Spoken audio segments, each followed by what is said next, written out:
Hello and welcome to Owning the Narrative. I am Bulow. The show will feature the top news of the week, complete with my observations, and even a little bit of sarcasm thrown in. The top news stories will be taken from my morning news briefings that I write on the Rick Bulow New Media blog every weekday morning. If you go on to like what you see, smash that thumbs up button. And now, let's go right into the news. On Thursday and Friday, I talked about the Supreme Court packing that the Democrats are proposing, and I had talked about a little bit about the Republican representatives in the House introducing a constitutional amendment. Here are more articles on that. We have this from the Hill. Again, this was from last Thursday. House Republican proposes constitutional amendment to prevent Supreme Court expansion. Representative Andy Biggs, apparently Andy Biggs is doing that. Representative Andy Biggs, Republican Arizona, the head of the conservative House Freedom Caucus, introduced a proposed constitutional amendment on Thursday to maintain the size of the Supreme Court at 9 justices. The amendment, which has no path to succeed with Democrats controlling both chambers of Congress, is a response to a bill introduced by Democrats that proposes expanding the size of the Supreme Court from 9 justices to 13. The Supreme Court must faithfully interpret the Constitution. We cannot allow it to fall victim to partisan attempts to pack it with brought-up radicals, Biggs said in a statement. This desperate power grab by Democrats will only further divide our nation, as it will not stand for a Supreme coup of our highest court. The amendment, a copy of which was obtained by the Hill, would state the Supreme Court of the United States shall be composed of 9 justices consisting of 1 Chief Justice and 8 Associate Justices. For a constitutional amendment to succeed, 2/3 of both chambers of Congress must approve the language. 2/3 of state legislatures would have to support holding a constitutional convention, and 3/4 of the state legislatures would have to ratify the amendment. That is wrong. I'll get into that in a little bit. Anyway, with Biggs' proposal, while Biggs' proposal won't go anywhere in Congress, it underscores the degree to which conservatives may try and hit Democrats over discussions on whether to expand the size of the Supreme Court.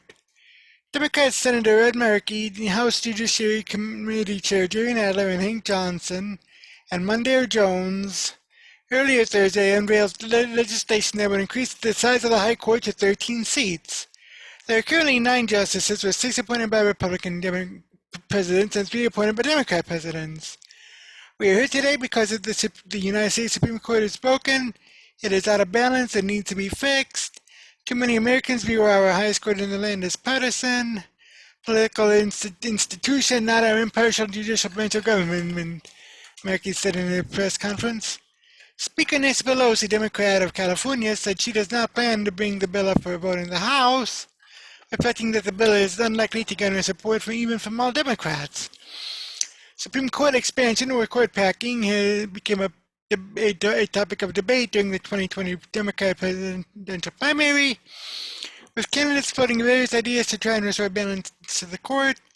President Biden earlier this week announced the creation of a commission to study the issue of court expansion, but he has not weighed in explicitly on whether he supports the idea.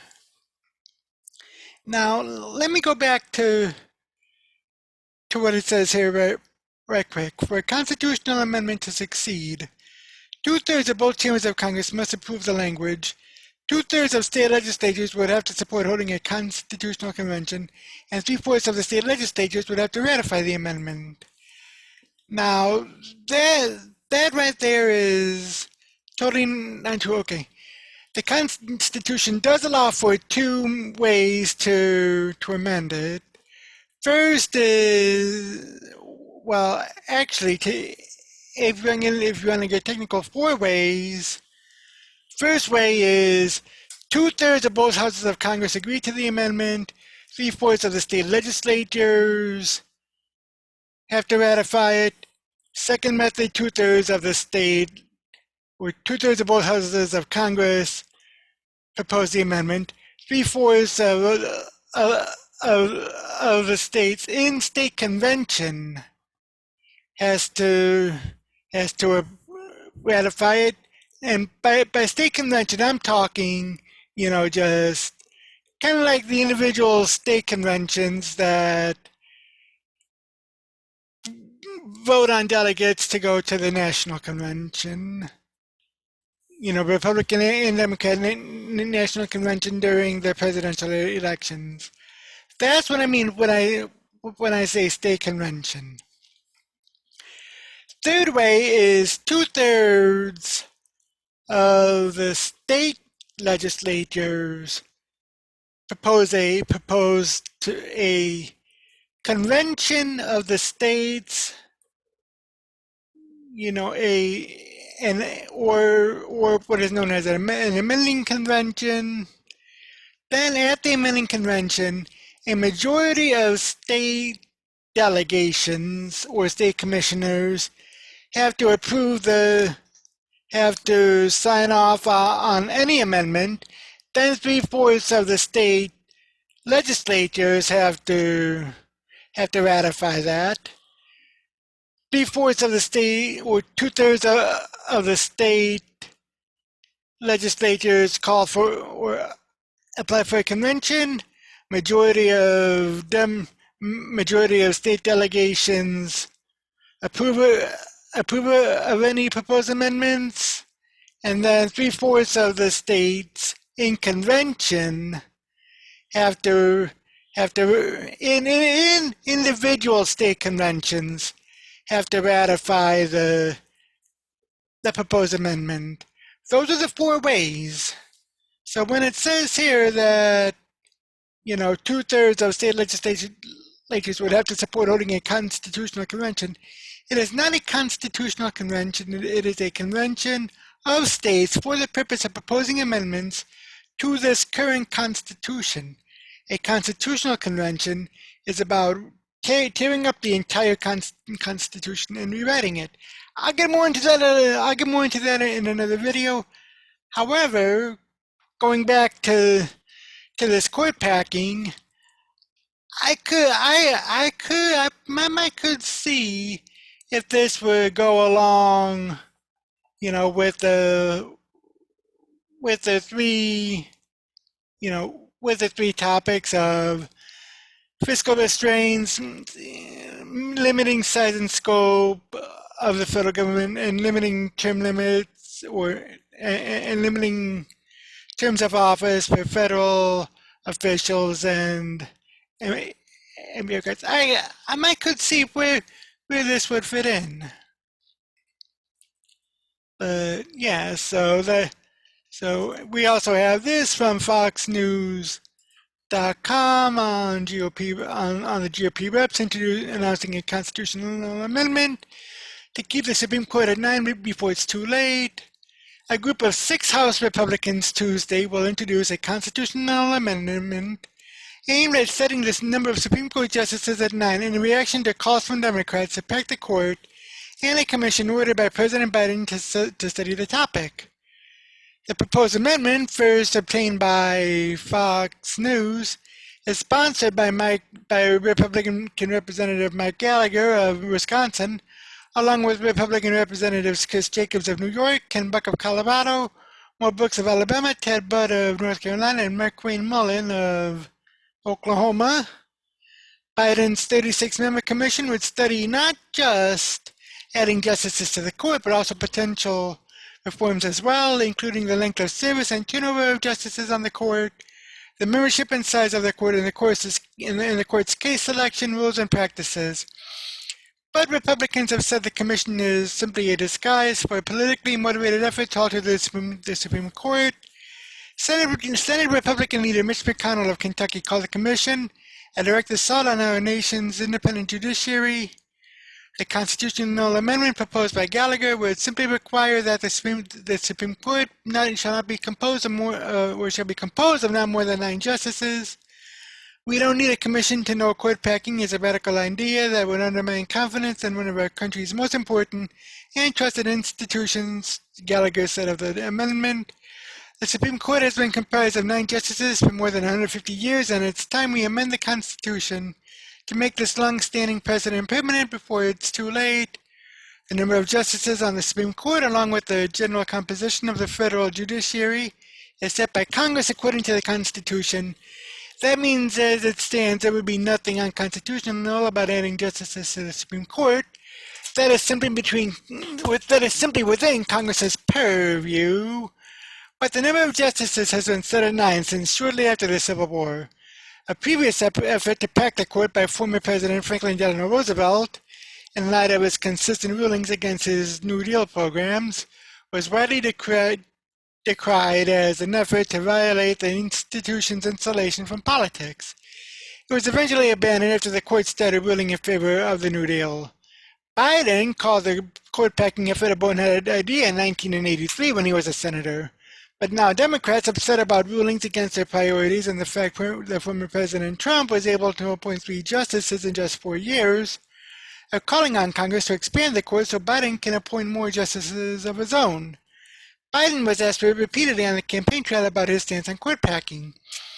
He said he wouldn't tell voters his opinion until after the election, but the president still has not said whether or not he supports court packing since he was elected. This idea was panned by liberal Justice Stephen Breyer last week in a speech to Harvard Law students and alumni, causing liberals to call for his retirement. Breyer said he aimed to make those whose initial instincts may favor important structural change or other similar institutional changes such as forms of court packing think long and hard before they embody those changes in law. The court's power has to depend on the public's willingness to respect its decision, Breyer said. Respect even those decisions they disagree with, even when they think the decision is seriously mistaken. That authority, like the rule of law, depends on trust, that the court is guided by legal principle, not politics, he continued. Structural alteration motivated by the perception of political influence can only feed that further perception. Further eroding that trust, there is no shortcut.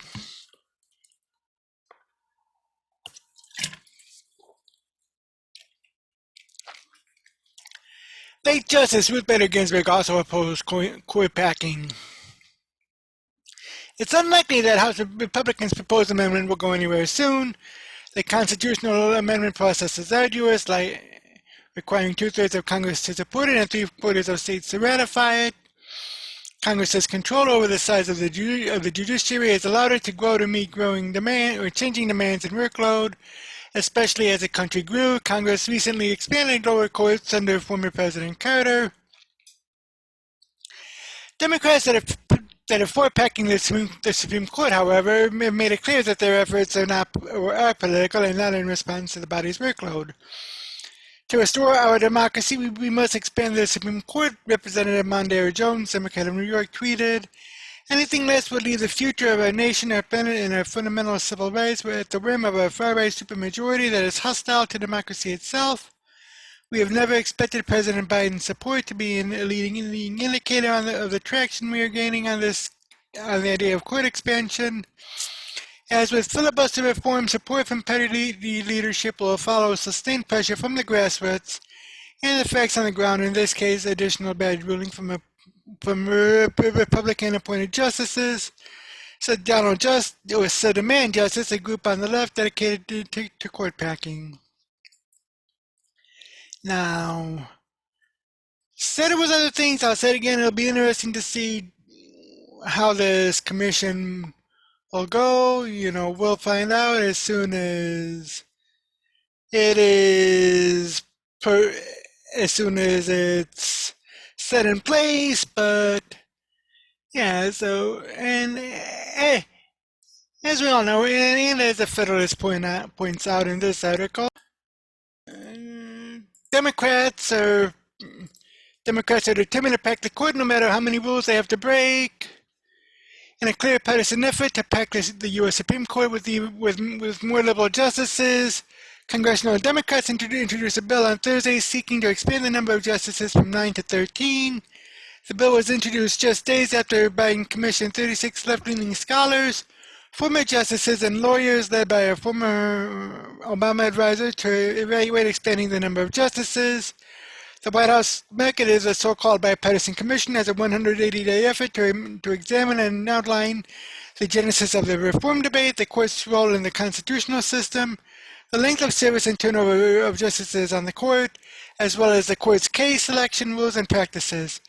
Democrats' new legislation shows the commission is merely a ruse to appease those easily fooled by Biden's false unity rhetoric. Biden previously refused to admit that he wanted to pack the courts, but after mounting pressure from progressive activists who want to retaliate against former President Donald Trump's court picks, he prioritized what he called court reform because he said the system is getting out of whack. Former and current justices, even those who were hailed by progressives, have previously warned against a partisan effort from either party to increase the number of justices on the Supreme Court because it would undermine the judicial branch's legal principle, but the Democrats won't listen. I hope and expect that the court will retain its authority, Justice Stephen Breyer said, but that authority, like the rule of law, depends on trust, a trust that the court is guided by legal principle, not politics. Structural alteration motivated by the perception of political influence can only feed that perception, further eroding that trust.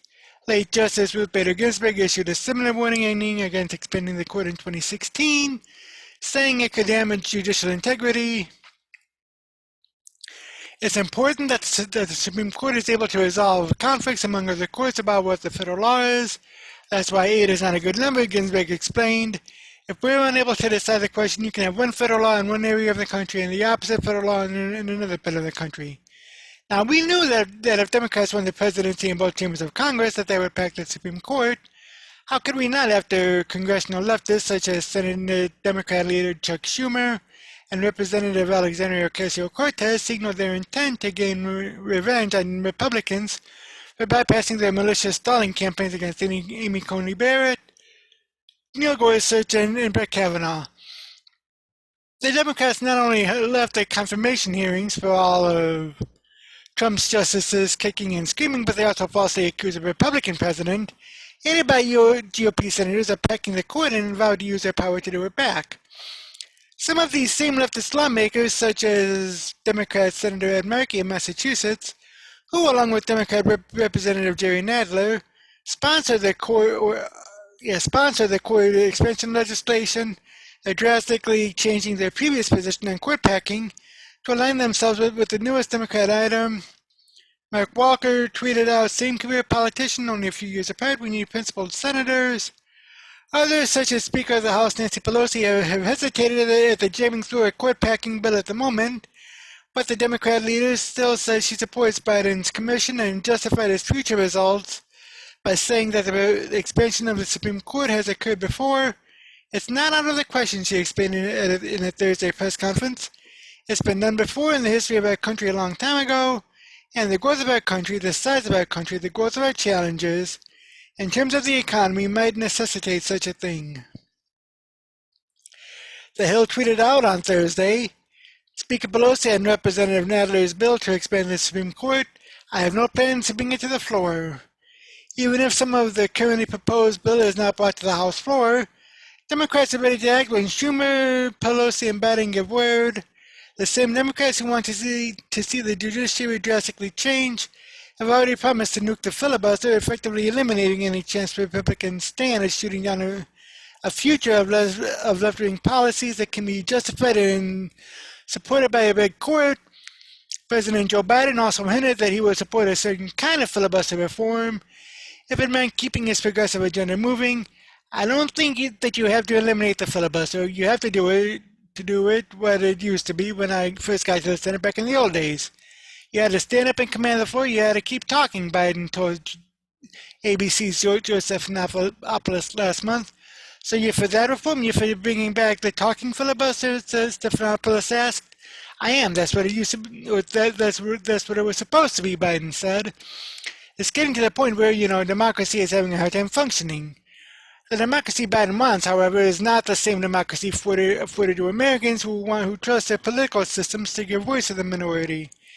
It's the same kind of democracy that uses big tech, big business, and any legislative power to squash and silence dissenters.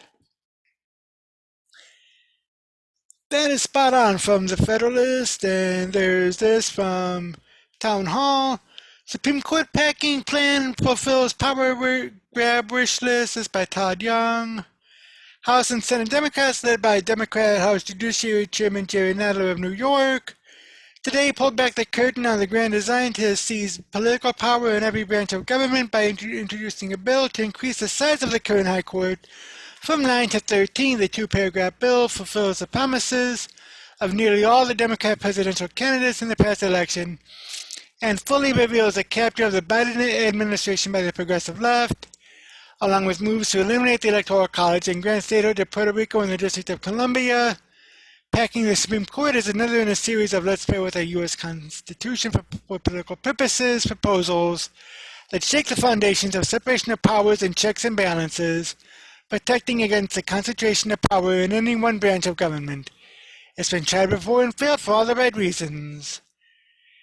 After a series of stinging Supreme Court defeats of elements of his New Deal legislation, President Franklin Roosevelt pushed a legislative effort to add more justices to the Supreme Court with the Judicial Procedures Reform Act of 1937. The act, which was opposed by Roosevelt's own Vice President John Nance Garner, would have gained the president the power to appoint up to 6 new justices, one for every current justice who reached the age of 70 years and 6 months. It was widely known that Roosevelt's claim was to pack the court with justices who could approve his New Deal legislation. Fast forward to the modern era, and the idea has been likewise cast aside by most on the left and right. Calling Roosevelt's court packing plan a bonehead idea whose partisans were seen clearly, then U.S. Senator Joe Biden in 1983 said the effort to pack the High Court put in question for an entire decade the independence of the most significant body in this country. Now, while the Constitution is silent on the number of required Supreme Court justices, the current roster of 9 has been the authoritative standard since the Judiciary Act of 1869, when Congress determined that the court would be made up of a Chief Justice and 8 Associate Justices. In theory, Congress has the authority to change that number through the legislative process. What Congress does not have the authority to do on its own is to create term limits or other rotational procedures for changing the makeup of the court, including recent proposals for sitting justices to appoint other justices. Article 3, Section 1 grants justices unlimited terms that can only end by death, resignation, or impeachment by Congress. So in terms of term limits or rotation, a constitutional amendment would be required. Further, the Senate plays a key constitutional role in confirming nominees, a role that would presumably be abandoned by justice-led appointments. And what are the odds of amending the Constitution? It's a high hurdle, to say the least. According to the Constitution, the proposed amendment requires 2/3 majorities in both the U.S. Senate and House, after which it is sent to the states, where 3/4, roughly 38 states, must approve whether by state legislature votes or a state convention. The rate and speed at which the Democrats have moved to enact what Biden once rejected, with its expected support, fully illustrates a power-driven determination to politicize all aspects of government, including the one branch that is designed to be outside politics. So that's that, and we have, and I have yet more articles on this. I might bring them up tomorrow. I don't know. I do know that today the jury in Minnesota is receiving the Derek Chauvin case, because closing arguments were today. So I might talk about that tomorrow. You know, give the court packing a little bit of a break since we already had 3 days on it. Leave a comment below if you haven't already what you think about Supreme Court packing.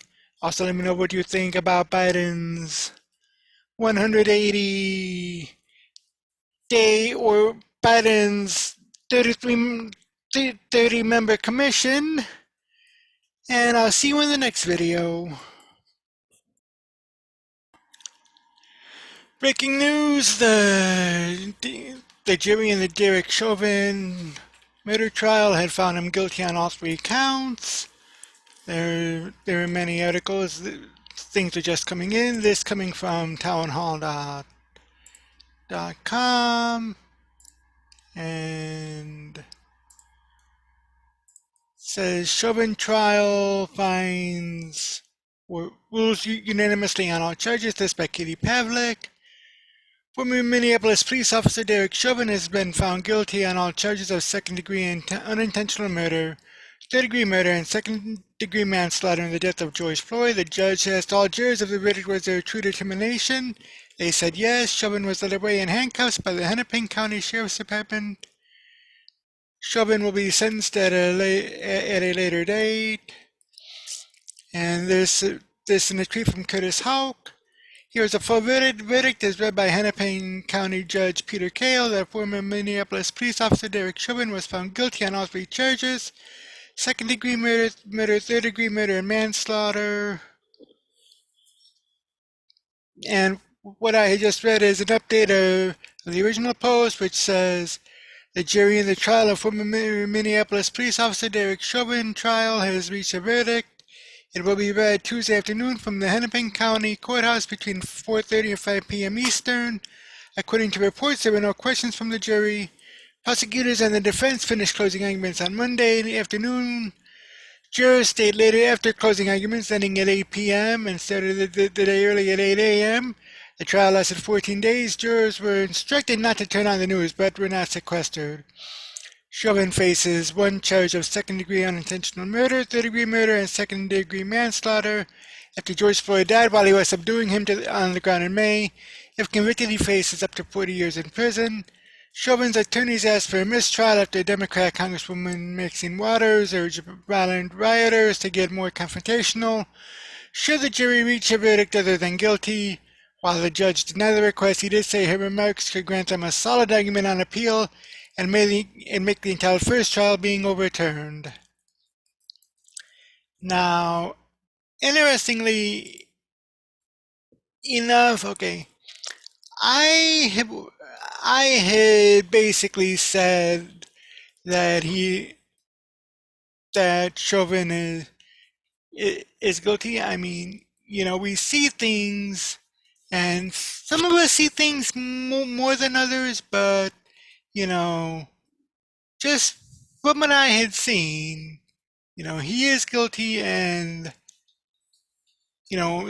pressing on someone for 9.5 minutes is wrong. I mean, I think I had said this in another video. I'm not sure, but I mean, I don't care how much a person weighs, or rather, I don't know how much either Chauvin or George Floyd weighed, but just the fact that you had that pressure being applied from Chauvin to Floyd, pressing him into the ground. That there's a lot going. That there is a lot of gravity right there. So. And there's this article from the Hill. Jury finds Chauvin guilty on all charges in Floyd murder. Former Minneapolis police officer Derek Chauvin has been found guilty on all charges in the murder trial of George Floyd, whose death led to months of demonstrations against police brutality last summer. The verdict was read late Tuesday afternoon in downtown Minneapolis. It took the jury less than a day to come to its decision. Chauvin was found guilty on all 3 of the criminal counts he was facing: second-degree murder, second-degree manslaughter, third-degree murder. Chauvin showed no emotion in the courtroom as the verdict was read. He was handcuffed and led into custody immediately after Hennepin County Judge Peter Cale read the jury's decision. The trial was seen as a referendum on policing and whether a conviction of a police officer for killing a black person could be won. Graphic bystander footage of the fatal arrest showed Floyd, 46, pleading with Chauvin that he couldn't breathe as the officer pinned him to the street. his knee on Floyd's neck. Chauvin's knee remained on Floyd's neck for well over 9 minutes, even after Floyd became unresponsive. Floyd died a short time later at Hennepin County Medical Center. Prosecutors argued that it was an intentional act that directly led to Floyd's death, while the officer's defense portrayed it as a normal form of police work. Now, Chauvin's legal defense also rested on the idea that other factors led to Floyd's death, a premise rejected by prosecutors. Particularly, Chauvin defense lawyer Eric Nelson unsuccessfully argued that Floyd died from the drugs in his system at the time of his arrest and underlying heart disease. It was known that Floyd struggled with opioid addiction, and trace amounts of fentanyl and methamphetamine were found during the county medical examiner's autopsy. The autopsy also found that Floyd's heart was slightly enlarged and several arteries were significantly occluded. However, Hennepin County Medical Examiner Andrew Baker stated in his autopsy report that Floyd's cause of death was cardiopulmonary arrest, the stopping of both the heart and lungs, complicating law enforcement subdual, restraint, and neck compression.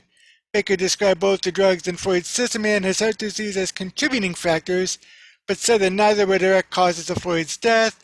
He also categorized Floyd's death as a homicide, which in medical terms simply means death at the hands of someone else. During his testimony, the doctor made it clear that his opinion of how Floyd died had not changed.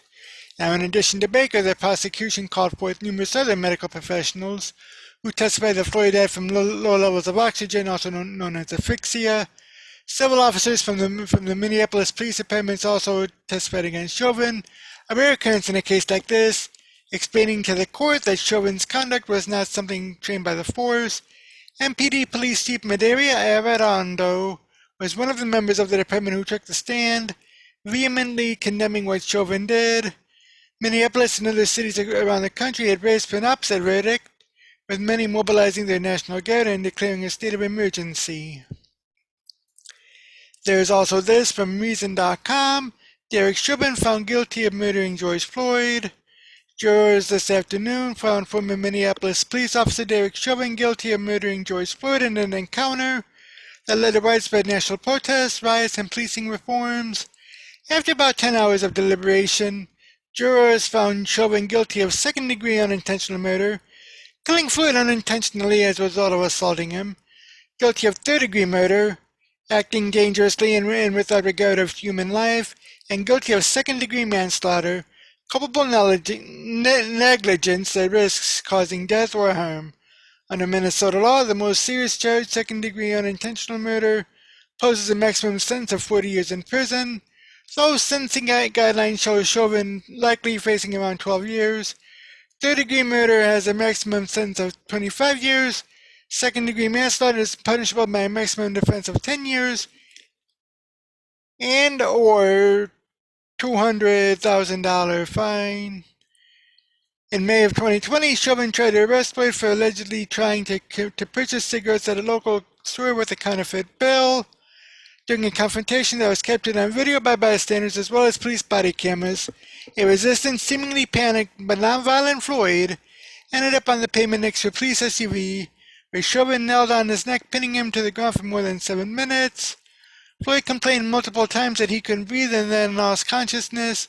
He stopped breathing and paramedics were unable to revive him. Subsequent medical examination determined that his death was a homicide caused by cardiac arrest due to subdual, but Floyd also had fentanyl in his system. Now, that Floyd was under the influence of fentanyl would be argued, particularly by Chauvin's defense, to argue that the amount of force to make this arrest was justified. Under a common but debunked claim by law enforcement officers that drug use confers superhuman strength, thus calling for such heavily physical responses, the seemingly casual way that Chauvin pinned Floyd to the ground as he died became an iconic image and a rallying cry for policing reform, particularly in the way officers interact with black people. Protests led to hundreds of proposed policing reforms around the country.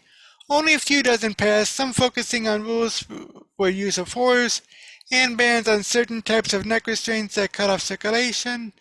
Chauvin was part of the very next day after Floyd's death, and several police chiefs and police unions decried his tactics and said the kneeling technique was an inappropriate use of force. but whether Chauvin was criminally responsible for Floyd's death needed to be determined by a jury. The two-week trial ended today with the jury determining that Chauvin is criminally culpable for Floyd's death. So we see there that, he is criminally culpable. The other three police officers who were on the scene were charged with, I believe, aiding and abetting. I'm not totally sure on that. I might look into that a little later. But President Joe Biden had chimed in as well, and this coming in from National Review. Biden said Floyd's murder exposed a stain of systemic racism on our nation's soul. In comments made just hours after former Minneapolis police officer Derek Chauvin was found guilty of murdering George Floyd, President Biden said that the incident exposed the stain of systemic racism in America for the world to see. It was a murder in the full light of day and ripped the blinders off the whole world to see, Biden said during the Tuesday evening address. Systemic racism is a stain on our nation's soul. I spoke out in Minneapolis and across several American cities after footage of Chauvin kneeling on Floyd's neck for more than 9 minutes went viral, garnering international attention. Biden and the legal team for George Floyd's family urged Congress to pass the Democrats' criminal justice reform bill after a jury declared former officer Derek Chauvin guilty of murder in Floyd's death. Biden said that in discussions with Floyd's family, I assured them we're going to continue the fight for the passage of the George Floyd Act and Justice and Policing Act so that I can sign the law as quickly as possible. Chauvin was found guilty of second and third-degree murder as well as second-degree manslaughter in a verdict delivered earlier Tuesday. Floyd's legal team and members of his family called to pass the criminal justice reform bill in a press conference shortly after the verdict was announced. This is not a case against every officer, Attorney Chris Stewart said at the press conference. My life was saved by 2 law enforcement officers years ago, so I will never throw every cop under the bus. But we will put more cops in jail when you kill someone for no reason just because they're black. Stewart added, we can find a unifying purpose between law enforcement and the African American community by changes starting with the George Floyd Justice and Policing Act. The bill, sponsored by Representative Karen Bass, Democrat of California, seeks to lower the standard needed to prosecute and convict police officers of alleged misconduct and would eliminate officers' qualified immunity that shields them from civil suits. The Democrat-controlled House passed the legislation 236-181 in June of 2020, but it was not advanced in the Senate where Republicans held a majority until January 2021. Attorney Tony Romanucci, as well as Floyd's brother Rodney Floyd, joined Stewart's call for the bill to be passed. Make no mistake, we are not done, Romanucci said. The Floyd police reform bill must pass the Senate. We now know that today police can and will be held accountable for needless death. Rodney Floyd said that for George, this fight is not over. We are going to stand here together. We're going to try to get this George Floyd Act passed. We're going to keep pressure on the Senate. Now, the Senate is currently tied 50-50 between Democrats and Republicans, with Vice President Kamala Harris as a tie-breaking vote, and it's unclear if Democrats will be able to garner support from 10 Republican senators needed to pass the legislation without threat of a filibuster. Also, interestingly enough, you had Maxine Waters going after the judge, who in turn went after Maxine Waters for saying that what she said was basically tilting the jury's favor. I don't think so. I mean, I looked at the facts of the case. Granted, most of it came from my newsletters here, but yeah, from what I had seen, read, and heard, I mean, it wasn't open and shut, but there were the evidence was not there for a not guilty verdict. That's my take. Let me know what you think down below in the comments, and I'll see you in the next video. Yesterday around this time I had announced that the jury convicted former Minneapolis police officer Derek Chauvin in the murder of George Floyd. Chauvin was convicted of second-degree murder, third-degree murder, second-degree manslaughter. There's still more on this, as well as some reactions, not only from my area, but from America as well. First, though, there's this article from Fox News, which says, Derek Chauvin trial verdict, ex-Minneapolis police officer found guilty on all charges in George Floyd's death. George Floyd died on May 25th, 2020. And it says a panel of jurors has found former Minneapolis police officer Derek Chauvin guilty on Tuesday on all three charges in connection with the May 2020 death of George Floyd. After one of the most closely watched criminal trials in recent memory, Chauvin, 45, was charged with second-degree unintentional murder, third-degree murder, and second-degree manslaughter. With Americans on edge as they awaited the verdict, the jury announced that it has found him guilty across the board. His bail was immediately revoked, and he was led away with his hands cuffed behind his back. Cheers and cars honking could be heard outside the Hennepin County Courthouse as the verdict was read. Chauvin's sentencing is scheduled for 8 weeks from now, the judge said. He could be sent to prison for decades. It took the jury about 10 hours and 20 minutes to reach a decision, which was read late in the afternoon in the city on edge regarding the possibility of more unrest like that which interrupted last spring. The courthouse was ringed with concrete barriers and razor wire, and thousands of National Guard troops and law enforcement officers were brought in ahead of the verdict. Some businesses were boarded up with plywood. The jury was made up of 7 women and 5 men. 6 jurors were white, 4 were black, and 2 identified as multiracial. Jurors were sequestered, their whereabouts kept secret during deliberations that began Monday afternoon. Floyd, a 46-year-old black man, died on May 25, 2020, after Chauvin held his knee against his neck or upper body for 9 minutes and 29 seconds. As the handcuffed Floyd repeatedly said that he could not breathe.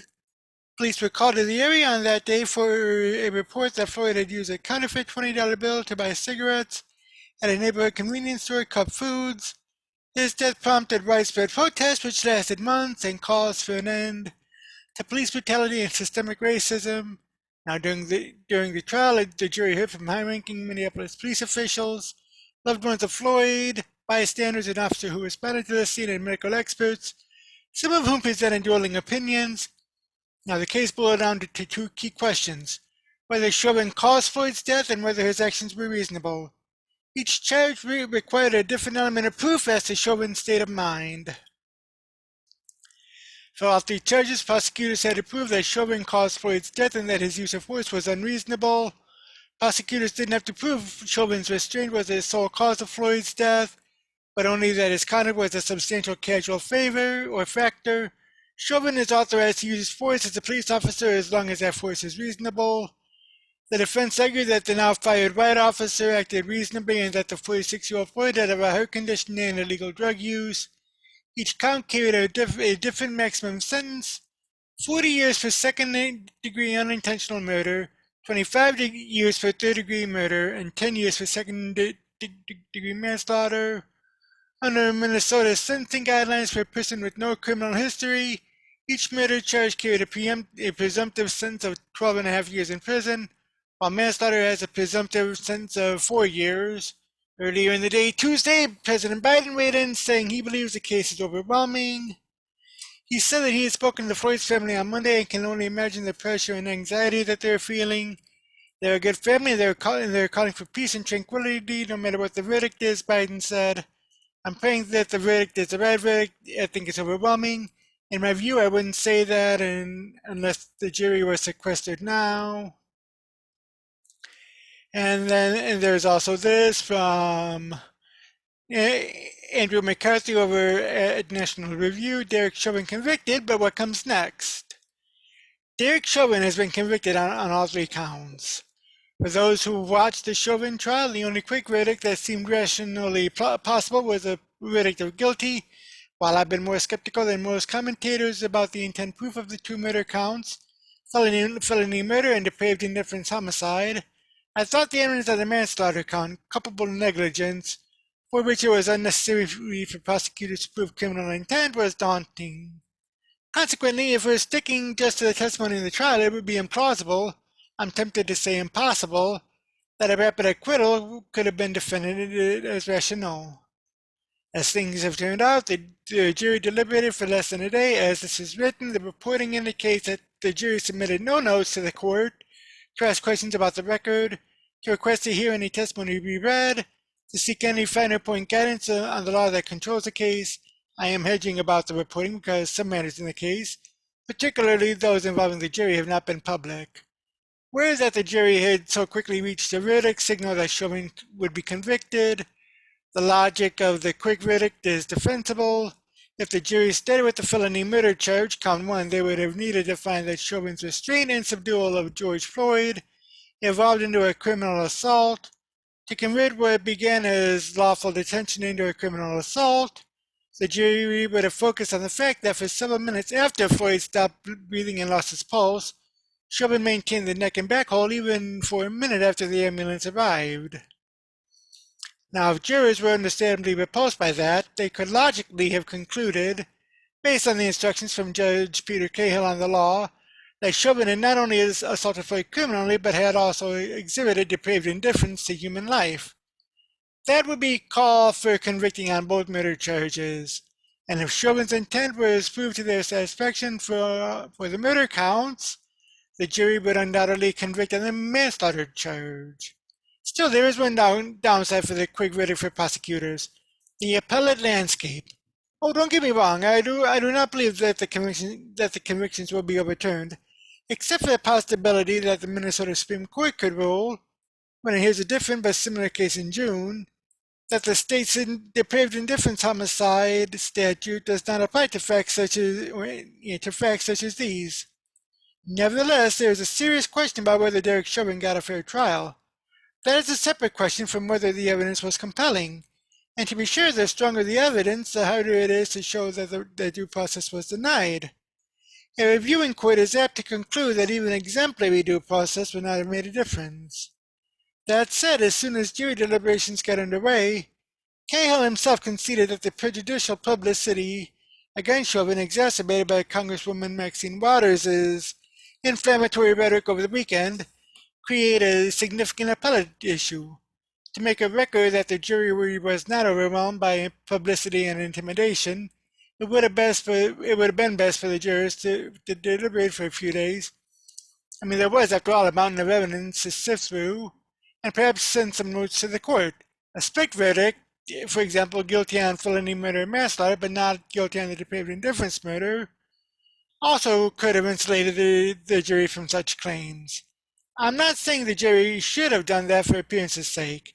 I am saying that had they done it, it would have been a bulletproof demonstration that the jurors made a discriminating appraisal of the evidence, and that they decided that the case with exacting fidelity to Judge Cahill's instructions on the law.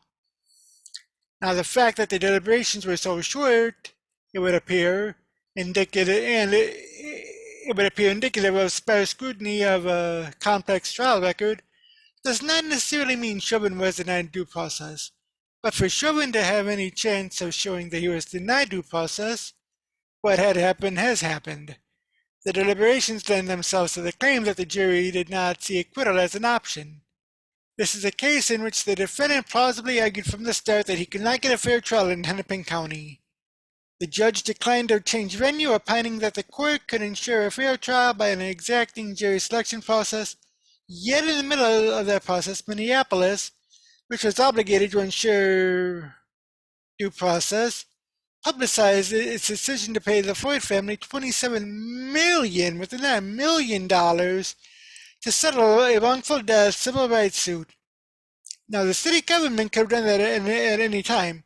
However, it deliberately chose to do it as the judge was trying to ensure an unbiased jury. As a result, 2 jurors had to be removed because they admitted to being influenced by the settlement. Throughout the trial, the publicity seemed to be intense. There was also significant coverage of the jurors. They were not identified by name and address, but enough information was published that their families had to know that would not take a very enterprising snoop to track them down. Then, just as the presentation of evidence was about to end, the tragic accidental shooting of Dante Wright by a police officer occurred in Brooklyn Center. That's a suburb of Minneapolis, just 10 miles from the courthouse. Some jurors in Chauvin's trial either resided or had ties there. Defense counsel Eric Nelson rightly pleaded with the judge to sequester the jury. There would have been no downside to doing it. The jury would have been sequestered anyway when deliberations started. The court could have swiftly proceeded into summations, jury charge, and deliberations. But instead, the judge gave the jury a long weekend at home, allowing the counsel the day off on Friday to prepare for summations, precisely because the case featured complex evidence, complicated medical testimony, and voluminous evidence on police procedures, particularly use of force protocols. As Nelson predicted, the judge's denial of sequestration meant the jurors would be marinated for the crucial days right before the deliberations, and intense publicity, street violence, and unhinged demands that Chauvin be convicted of murder no matter what. That was a powder keg into which waters, and hours before the verdict, President Biden lobbed their rhetorical bombs. Although the president's remarks were made after the jury had already begun deliberating behind closed doors, unlike Waters. The guilty verdicts against Chauvin were irrational and indefensible. Now, many will zealously claim that the evidence is overwhelming, though I think that overstates matters on the issue of content. The likelihood in any event is that Derek Chauvin's convictions and the severe sentence that will be imposed on him in a few weeks will be upheld on appeal. But remember this. It was only 24 hours ago when commentators were observing, in the wake of Waters' inflammatory remarks, that there was reason to fear the jury would preemptively convict Chauvin without carefully considering the record. So fraught with intimidation and prejudice had the atmosphere become. And then this afternoon, the jury returned a stunningly quick verdict after asking no questions about the complex evidentiary record. Guilty on all counts. Now, I happen to agree with the guilty verdict, as I had mentioned yesterday, and there was a mountain of evidence against Chauvin. Number one. Number two, pressing anywhere, your entire body weight anywhere on a person who is in a prone position. Even if it's just lying on a person's leg, sitting on them, or, just pinning your knee to the neck and back area. If he is on the ground and you have say this is the ground. You have somebody lying on top. You have one person kneeling on him. You can see just by the indentation right here that is pressure from the person and into the other person into the ground. So right there is basically all the proof that I needed to see, to show that Chauvin was guilty. You may disagree. Feel free to leave a comment below as to your opinion on this. But yeah, that's just my take. And there are other takes on it. As a matter of fact, I live in Fort Myers, where there was one protest, peaceful protest about this. And it says, nothing can bring this from the Fort Myers, Florida News Press. Nothing can bring back George Floyd. Southwest Florida reacts to guilty verdict in Derek Chauvin trial. Some people in Southwest Florida applauded and became more hopeful as the judge announced the jury convicted former Minneapolis police officer Derek Chauvin of all three counts relating to the death of George Floyd last year. Chauvin faces sentencing in about 8 weeks on second-degree intention or unintentional murder, third-degree unintentional murder, and second-degree manslaughter in the death of Floyd, a black man who he knelt on the neck of for nearly 10 minutes during an arrest last year. In signaling the verdict, Judge Peter Cahill signaled the end of a nearly year-long case of renewed racial tensions between black people and law enforcement and continued calls from civil rights activists and tens of thousands of demonstrators across the country for justice and police accountability. In addition to Minneapolis, protests had cropped up all over the country, including Bonita Springs, Cape Coral, Fort Myers, Lehigh, Marco Island, and Naples. On Tuesday, some gathered to await the decision in Fort Myers.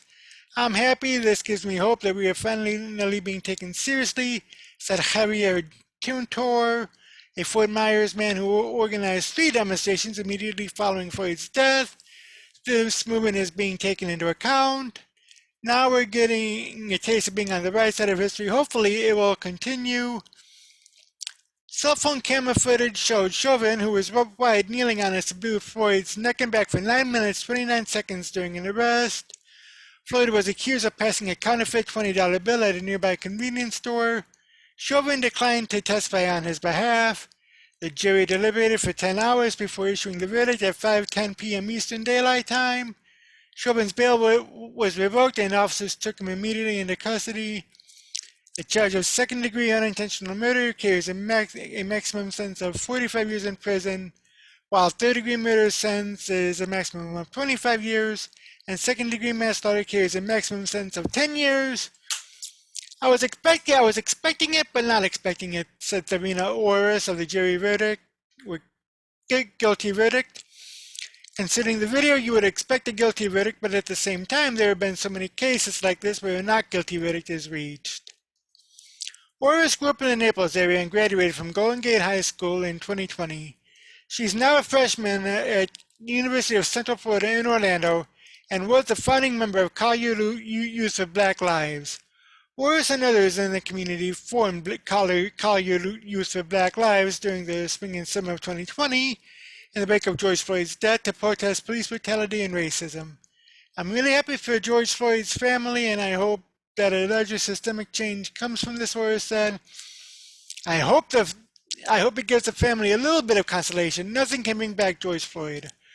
Orris believes the guilty verdict in Floyd's case will have an impact on Naples. I hope specifically here in Naples that empowers the residents to make change, Orris said. We can look at this and think we can change our own community. One founder of peaceful protests of Lee County, Chantel Rhodes, a black Fort Myers woman, started to direct people to the Quality Life Center of Southwest Florida on Dr. Martin Luther King Jr. Boulevard in Fort Myers shortly before the verdict was read. She was unsure if she wanted to plan an event for the verdict because it was just so exhausting dealing with the topic of race in America, Rhodes said.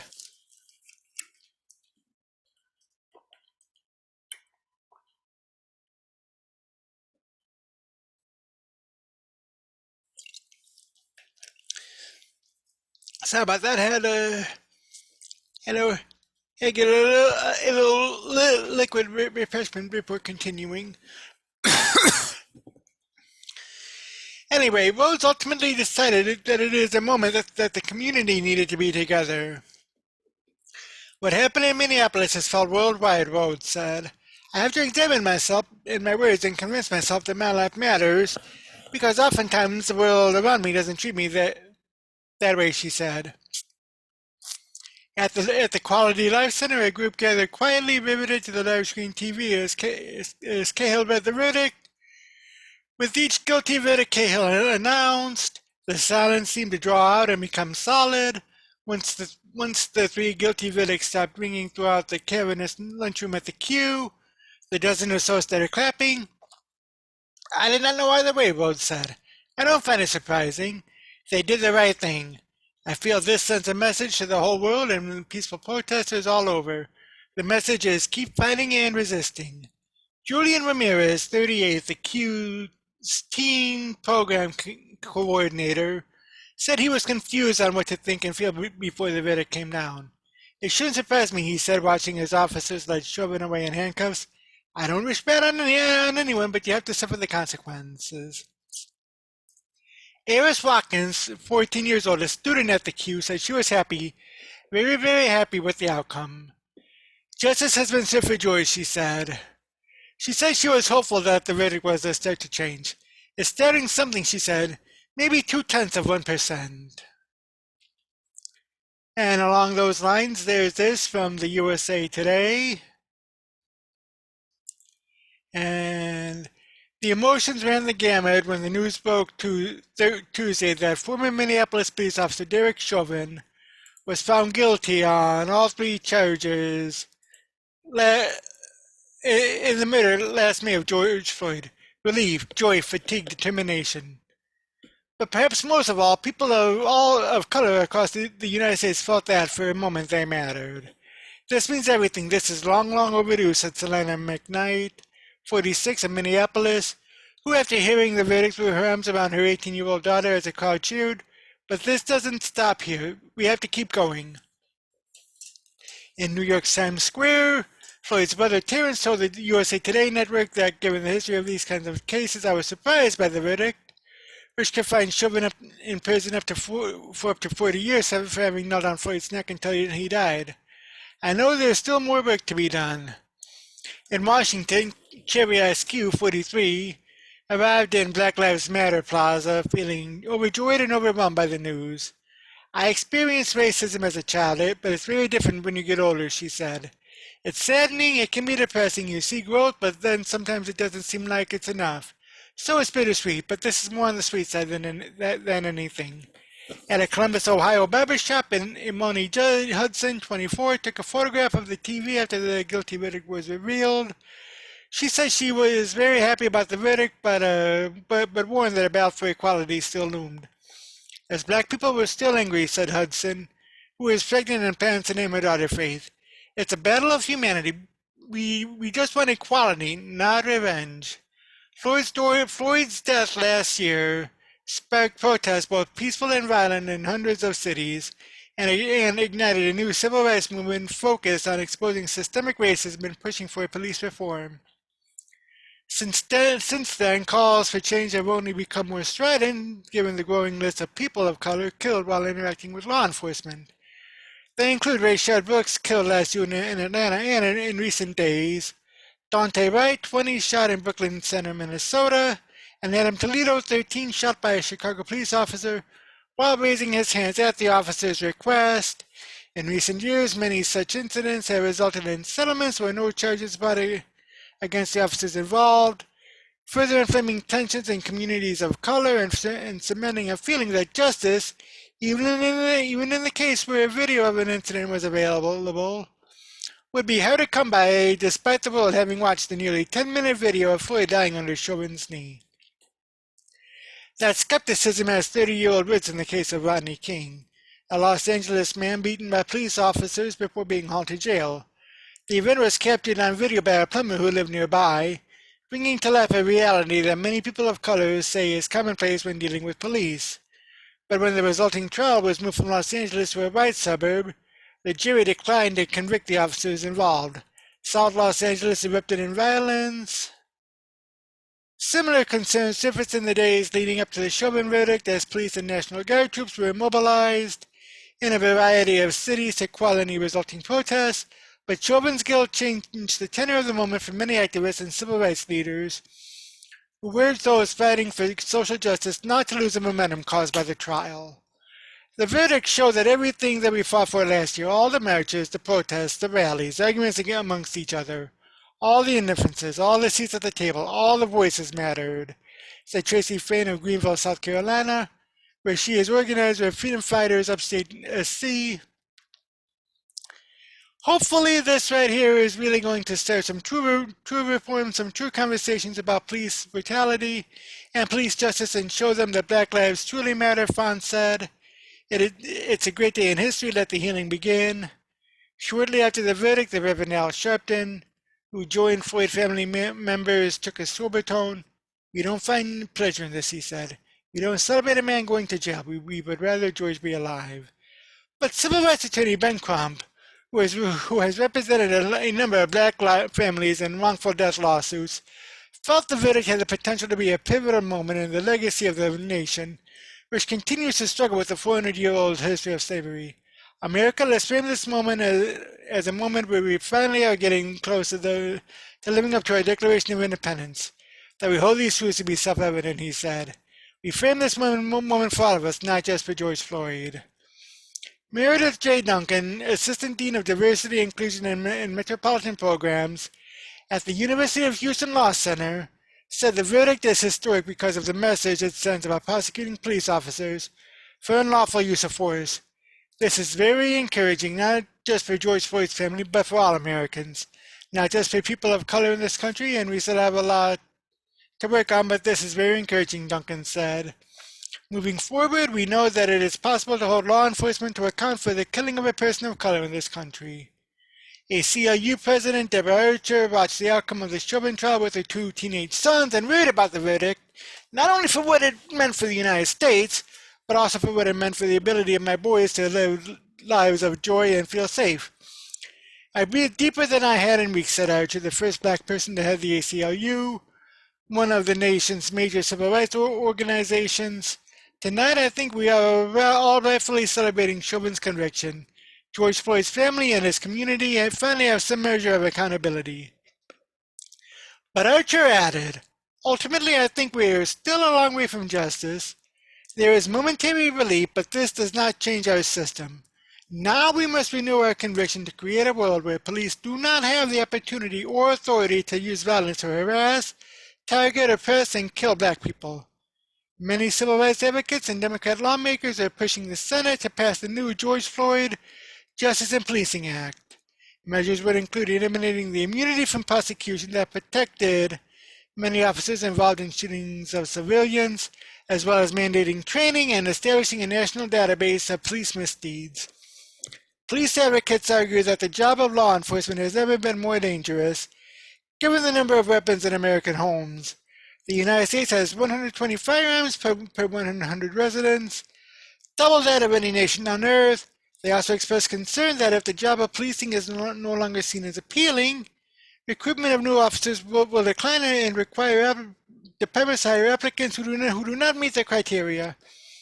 The Police Officers Federation of Minneapolis issued a statement after the verdict saying that there were no winners in the case, adding a request for the political pandering to stop and the race baiting of elected officials to stop. In addition, we need to stop the divisive comments, and we all need to do better to create a Minneapolis we all love. But others beg to differ about the neutrality of the verdict. Justice once, said the Reverend Charles Williams II, the pastor of historic King Solomon Baptist Church of Detroit, and head of the Michigan chapter of the National Action Network, led by Sharpton, we are relieved that Derek Chauvin will have to pay for his crimes against a human. That sentiment echoed around the nation as people took to the streets to express themselves after the jury took less than 24 hours to render its verdict. Today, a Black Life truly matters, said Shavonna Newsom of Black Lives Matter of Greater New York, who was standing in the city's Union Square when she heard the news and shouts of "Guilty, guilty!" erupted around her. It showed the police that they can't go on killing, that the government's sanctioned killing of black men will be no more. The police can no longer hide behind a badge, she said. Clear across the country, a man whose life had been permanently affected by police violence did not hold back when he heard the Chauvin trial news. "Oh man, I was full of emotions," said Cephas Uncle Bobby Johnson of Love Not Blood campaign, an organization he co-founded in Oakland, California, after his nephew Oscar Grant was killed by a Bay Area rapid transit officer in 2009 who said he mistook his gun for his taser. "I am extremely glad that it came down the way it came down, and I am hopeful that some changes are finally beginning to take place." For some, the moment was both personal and private. Brian Hilliard, 48, of Washington, was alone in his car when he heard the verdict. He said he just yelled, "Yes, it's about time," Hilliard said later as he walked through a neighborhood. "We don't ever get justice." He rattled off the names of Trayvon Martin, Breonna Taylor, and other lives lost at the hands of police who did not suffer the consequences for their actions. There are so many others, so justice has not been served, he said. I'm still not satisfied. We got one, but how much more of this do we have to endure? Now, I, I Trayvon Martin is a unique situation. I won't get into that here, except suffice it to say that, you know, Martin's killer, or the person who killed Martin, was not a cop, but just a regular, but just a regular. I think he was trailer, like park security officer or something like that. But anyway, some of that article I do I do agree with. Others I don't. Like Trayvon Martin. The person who killed Trayvon Martin, just stood his ground because Martin was coming for him. As far as Chauvin's concerned, I do agree with the Chauvin guilty verdict. But let me know in the comments below what you think about Chauvin's guilty verdict. Do you think there's justice? Do you think there's not justice? What do you think needs to happen next? And I'll see you in the next video. We are almost 2 years out of candidates announcing their their campaigns for the 2024 presidential election for the Republicans, and it looks like a who's who of Republicans, also known as probably murderers row. We'd never know, but there's this from BJ Media today, and it's Christie Weighs 2024 presidential one, whether Trump is in or not. And it says former New Jersey Governor Chris Christie is seriously considering a run for president in 2024, whether Donald Trump runs or not. Christie has been a fierce Biden critic and was an ally of Donald Trump when the former president was in office, but as a former governor of a liberal northeastern state, and after a spectacular failure of a run in 2016, it's hard to see why he would make the effort. Meanwhile, the list or the field of potential Republican candidates is frozen, waiting for Donald Trump to announce his intentions. This from Axios. Christie, whose 2016 bid for the nomination was short-lived, has told friends that he'd be the only person in the 2024 field with executive experience who has run a presidential race before. That's a clear shot at one potential level. Florida Governor Ron DeSantis, who is enjoying a surge of popularity from Republican voters after his handling of COVID-19 and his sparring with the media, but hasn't yet endured the scrutiny of a presidential bid. Christie could run on a reputation for toughness that appeals to Trump's base, minus the former president's recklessness, said one source. Another source said he has a mix of combativeness and charisma that Republicans are looking for to take on President Biden and Democrats. He has potential crossover appeal to blue-collar and suburban right-of-center voters, and his experience as a former federal prosecutor could help distinguish him in debates and prepare for a primary contest in which there may be less of a premium ad libbing than in 2016. Now we might question why Christie would want to highlight anything about his 2016 run or draw attention to it at all. Besides, the center of gravity in the Republican Party is in the South. No Republican is going to do well in New England or Mid-Atlantic states, so political pros might ask where Christie's base is. He left office as the most unpopular governor in New Jersey's history, and even his win over conservatism, a poor man's George Bush, wouldn't do well in the modern Republican Party. It's axiomatic in modern politics that an early start, especially if you're not one of the frontrunners, is just about the only chance someone like Christie might have. In truth, the Republican Party has passed Christie blew by him, actually. Christie is a relic of the past that belongs in a museum. or at least as a talking head on TV. So we have Christie running again, and of course, all of this is dependent on whether Donald Trump runs again. As a matter of fact, he talked about that with Sean Hannity uh, a couple of days ago. This coming from the USA Today, where it says Donald Trump, or beyond seriously, Donald Trump again teases another presidential run in 2024. Donald Trump continued Monday to tease another presidential campaign in 2024, saying he is studying the idea but declining to make a commitment one way or another.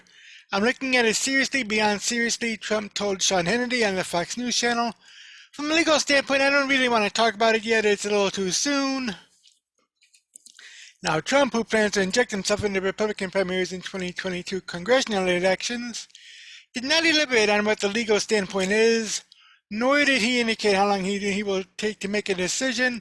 At the end of the hour-long interview, Hannity told Trump, "It looks like you're running. It looks like you haven't lost any engagement.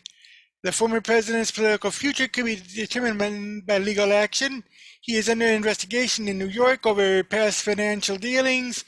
Prosecutors in Georgia are also looking at Trump over his efforts to pressure state officials into overturning his 2020 election loss in that state to President Joe Biden. Trump's plans are the subject of the biggest guessing game in the Republican Party, particularly by people who appear to be running or planning their own presidential campaigns.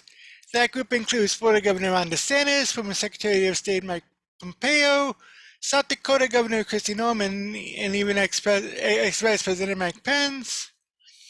In the meantime, Trump plans to get involved in congressional and state elections, including Republican primaries that could split the party ahead of general election races against Democrats. Now asked what he will do about or for his preferred Republican candidates, Trump said, "If they need a rally, we'll do a rally. We'll do calls. We'll do all sorts of things." Trump and his supporters are targeting Republicans who backed impeachment over the January 6th insurrection at the U.S. Capitol or otherwise criticized his efforts to overturn his 2020 election loss to Biden. Fox billed the Hannity interview as Trump's first on-camera television interview since leaving the White House. On previous occasions, Trump has spoken to media outlets by phone. The interview was taped in Mar-a-Lago, Trump's estate in Palm Beach, Florida. The interview aired 9 days after Trump addressed a retreat of Republican donors pushing his agenda while condemning Republicans who disagreed with him. His hit list included Senate Minority Leader Mitch McConnell, Republican of Kentucky, and even Pence, his former vice president. The interview with Hannity featured familiar arguments from the ex-president. Trump again made false claims about election fraud and his loss to Biden. He also attacked the president and his administration on issues as the border, vaccine distribution, and Iran. As for the 2020 congressional elections, Trump repeated his claim that Republican candidates must follow his America First agenda and that his endorsement is essential to victory. If you want to win and win big, you have to do that, Trump said. You have to do that. Now, I know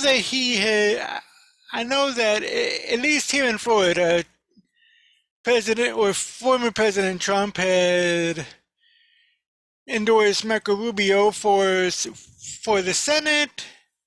Now, what that'll parlay into, come 2024, it remains to be seen, especially since Florida might tout 2 and possibly even 3 presidential or 3 presidential candidates that term. This coming from Politico. GOP hopefuls crank up the Trump doesn't win primary. Mike Pompeo and Rick Scott are headed to Iowa this week and next, followed by Tim Scott in mid-April. Mike Pence plans to visit the early primary state of South Carolina, while Ron DeSantis appears to be conducting a soft launch in his home state of Florida. Jeff Kaufman, chair of the Iowa Republican Party, said he's never seen so much interest so early in a presidential election cycle. Iowa is going to be hopping, Kaufman said. But what's truly unique about the Republicans' pre-presidential primary is the contingent framework that's unfolding around it. It's a primary, but a wholly conditional one.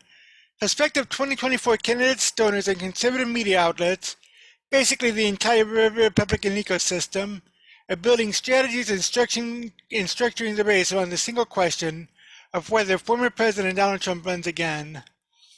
It's been nearly a half-century since either party had to navigate a primary in which a losing president loomed as a potential contestant. "He's got him in a box," said Matt Moore, former chair of the South Carolina Republican Party. Or, as one prominent Republican operative in New Hampshire put it, "I would almost call it a shadow campaign. It's kind of operating in this silo if he doesn't run again." In a sign of Trump's iron grip on the party, most credible contenders are really only competing in the race if he chooses not to run, but the shadow he cast from Mar-a-Lago is already shaping the design of the contest. At the Conservative Political Action Conference last month, organizers ran their annual straw poll twice, once assuming Trump runs again in 2024, in which case he is far ahead of everyone else, and once assuming he doesn't, and the effect of the former president doesn't stop there. Depending on how long Trump holds out before announcing his intentions, it may complicate candidates' efforts to hire staff. Already it's affecting polling, advertising, and campaign messaging. For Pompeo and other potential candidates now studying the network in the early nominating states, there's little choice but to prepare as though Trump isn't running, and then watch it all evaporate if he does.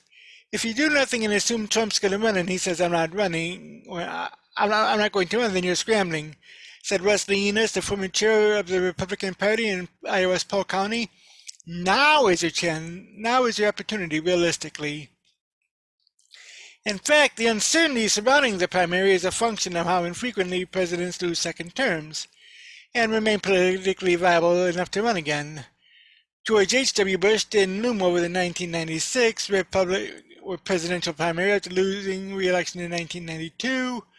Jerry Ford, after losing the White House in 1976, considered running for a full term in 1980, but he didn't have anywhere near the pull within the party that Trump has today.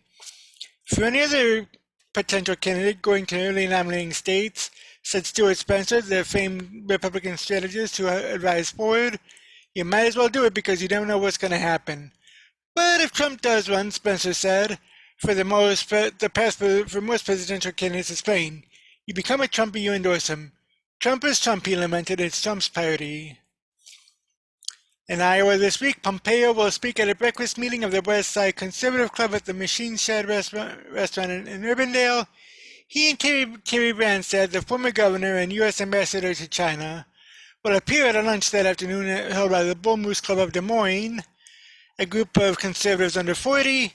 Next week, Pompeo will appear by video conference in New Hampshire at a fundraiser for State House candidate Bill Boyd, in what is reported to be Pompeo's first ever appearance before activists in the state. On April 1st, Rick Scott, the senator from Florida, will be in Cedar Rapids, Iowa, for an event hosted by the state Republican Party. South Carolina Senator Tim Scott will be in Davenport on April 15. Later that month, Pence, the former vice president, will travel to South Carolina to give his first speech since leaving office. Senator Tom Cotton of Arkansas, who has already visited New Hampshire multiple times, told Republican activists there in January to expect to see him back in the state soon. One Republican strategist in South Carolina said advisors to and associates of Pompeo, DeSantis, and Senator Marco Rubio of Florida have all placed calls into the state recently to discuss the landscape there. Yet if the early state visits and conversations are relatively standard, there is one other destination for prospective candidates that's likely to be critical for Republicans to burnish their MAGA credentials ahead of 2024, Trump's Mar-a-Lago estate. Rick Scott, posting a photograph of himself with Trump there this month on Twitter, said he had a great meeting with the former president. Now, on the other hand, former UN Ambassador Nikki Haley, who was critical of Trump's behavior following the riot at the Capitol on January 6, sought to repair her relationship with Trump by requesting a sit-down with him there last month. She was rebuffed. In a primary in which the former president is still outpacing every other potential contender, said Tony Fabrizio, who was a Trump pollster in 2020, The goal is not to be seen as preferable to Trump, but as the best alternative. As long as he holds sway, everybody's going to be looking at how do I get his voters if he chooses not to run for Rizzio said. The number one question, and if it's not, they should fire whoever's working for them right now, is how does my candidate get to be the second choice of Trump voters? In the modern era, the cycle of presidential maneuvering never really begins or ends. Rick Scott fired what one political consultant called the starting gun for 2024 all the way back in January 2020 when he heard a TV ad in Iowa criticizing now President Joe Biden and defending Trump. Cotton ran a pro-Trump spot in Ohio 2 months later targeting Biden over his policies toward China, and any number of speeches, events, and candidate trips in the year plus since have been variously heralded as the beginning of the 2024 primary campaign. But Trump may be leaving the field in suspense for an extended period of time, long past when most presidential candidates move beyond networking to organization building, which may be harder with Trump's intentions unclear. The former president told Fox News last week that he won't decide if he'll run for president again until after the midterm elections next year, which doesn't leave much time for lesser-known candidates to establish their brand and name identification within the party. And although that delay will preclude early state visits from other potential candidates, it'll limit their ability to hire staff if the uncertainty drags on. It's a different story come mid next year, and then they're only 16 to 18 months away from the primary, Moore said. Top-level operatives in early states will be hesitant as long as the former president is considering it. One Republican operative who has worked with multiple Republicans who are considering running said candidates may have to settle for provisional commitments from fundraisers to bundle money for them, with an understanding that they'll flip instead to Trump if he runs. Outside money may be affected in similar ways. John Thomas, a Republican strategist based in California, said he and several other strategists he declined to name are in the process of forming a political action committee to support DeSantis, with which he called low seven-figure commitments right now, but the group is telling donors that it will shift its operation away from DeSantis and to Trump if Trump runs. We would enthusiastically put those efforts behind President Trump, Thomas said.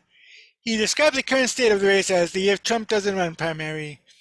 The answer ultimately may not simply be a matter of what Trump wants.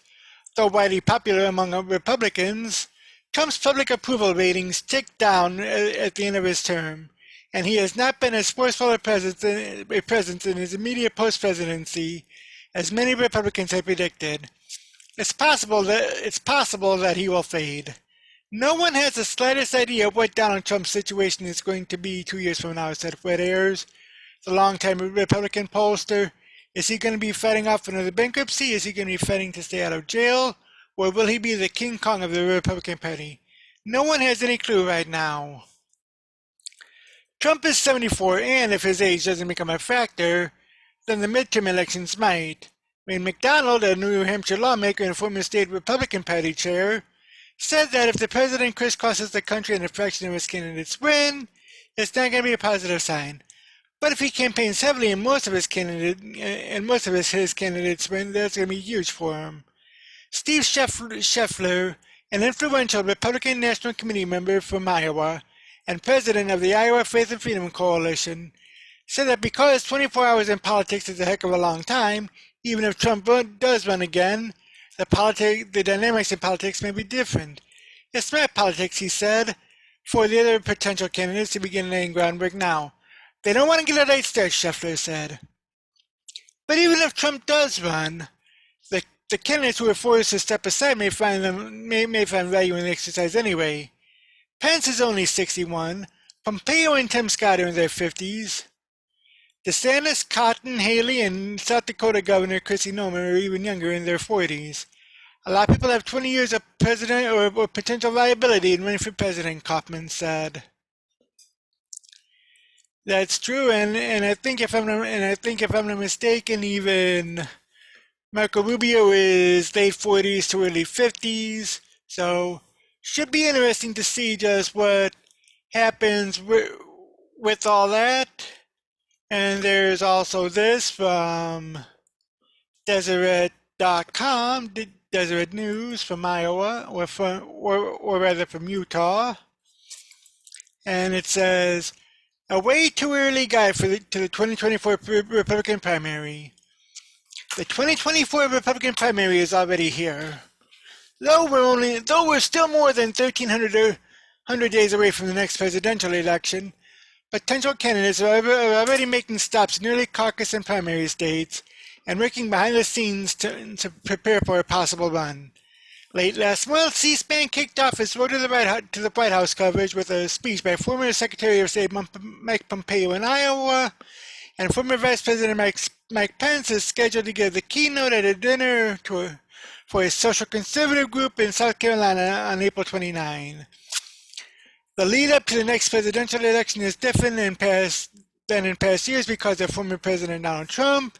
He's eligible to run for a second term, and has publicly toyed with the idea, while also weighing in on other Republicans, that he thinks could be the future of the party. Now, if Trump does run, then he'd start out with unparalleled name ID and massive support. But if he doesn't, then the field could be wide open for the Republicans hoping to win over his supporters. President Joe Biden said recently he expects to run for re-election in 2024. Now, this early on, wannabe candidates must raise their profiles, show their commitment to the party, and raise money, one Republican strategist said. To get on people's radars even when your candidacy is in a holding pattern. Some of the most visible 2024 hopefuls will surely flame out long before the Iowa caucus, and there is always a chance that the next Republican nominee isn't yet considered a serious player. Now, at this point in the 2016 cycle, Trump was hosting the 13th season of The Apprentice. There's 1,000,001 things that will happen between now and then that will shape the race in many ways we can now predict, but the invisible primary that comes before any votes are cast has started. Here's your very early guide to some of 2024's potential contenders. Based on early polling, interviews with Republican donors and strategists, and results from online political betting markets. Former President Donald Trump.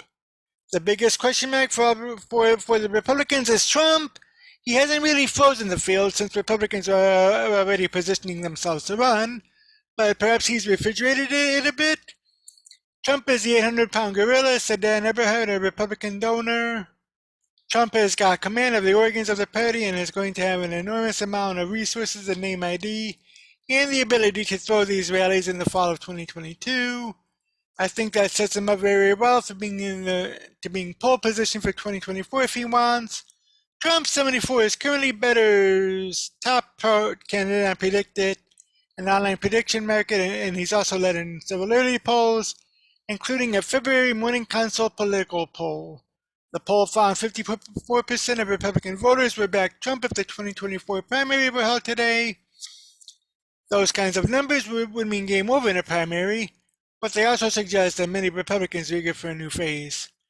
During a recent podcast interview, Trump has said that he would make his 2024 decision sometime later, and after being asked which Republicans he thought represented the future of the party, he listed out some of the politicians you'll see later on this list, including Florida Governor Ron DeSantis, Senator Ted Cruz of Texas, and South Dakota Governor Christie Weighs.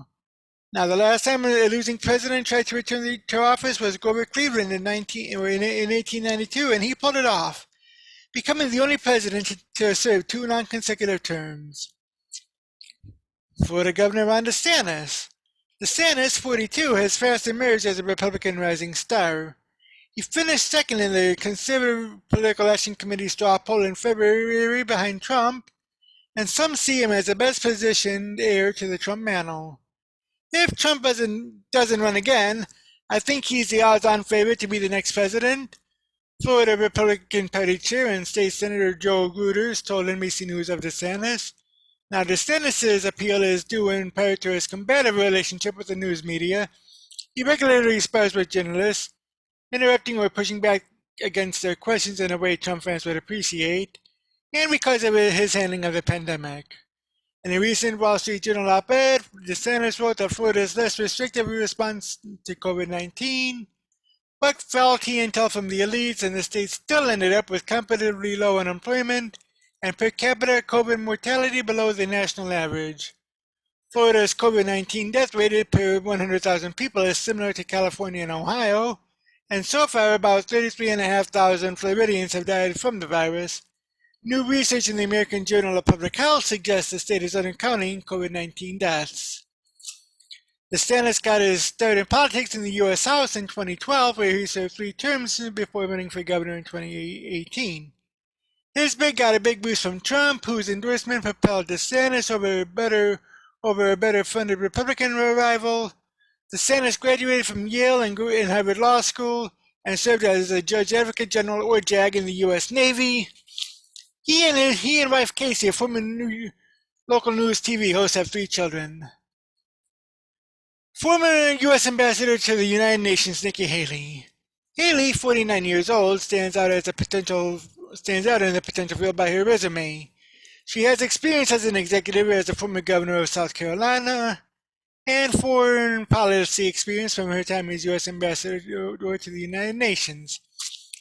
Haley was a member of the Republican Party's 2010 Tea Party class, a former South Carolina state representative. Her long-shot gubernatorial campaign saw its fortunes improve after she was endorsed by Sarah Palin. Haley rocketed from 4th to 1st just days after the endorsement, and she went on to clinch the nomination and become her state's first female and first Indian American governor. As governor, she signed a bill removing the Confederate flag from the state capitol, following the white supremacist attack on the Emmanuel African Methodist Church in Charleston. She left office in 2017 to join the Trump administration as U.S. Ambassador to the United Nations, and a Quinnipiac poll found that she was at one point the most popular member of Trump's foreign policy team. I think she's done a pretty masterful job in filling out her resume, said Robert Olendick, a professor and director of graduate studies at the University of South Carolina's Department of Political Science. Haley criticized Trump following the January 6th attack on the Capitol by his supporters, saying she was disgusted by his conduct. Olendick said he thought her pretty pointed criticism of the president will potentially cause some problems. Haley's parents were immigrants, and she and husband Michael, a South Carolina Army National Guard captain, have 2 children. South Dakota Governor Christie Noem. Noem, 49, has seen her profile rise during the pandemic, and she also had a high-profile moment last summer when she hosted Trump at Mount Rushmore for the 4th of July.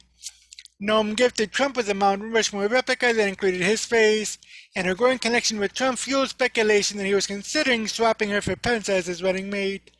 She reportedly visited Washington, D.C. weeks later to smooth things over with Pence, according to the New York Times. Noem isn't one to back down from culture wars fights. She recently came under fire from social conservatives for not signing a bill that she originally said she supported, barring transgender athletes from competing in sports. Noem cited her concern that the state would be punished by the NCAA, but followed up last week with executive orders restricting transgender athletes in K-12 schools and colleges.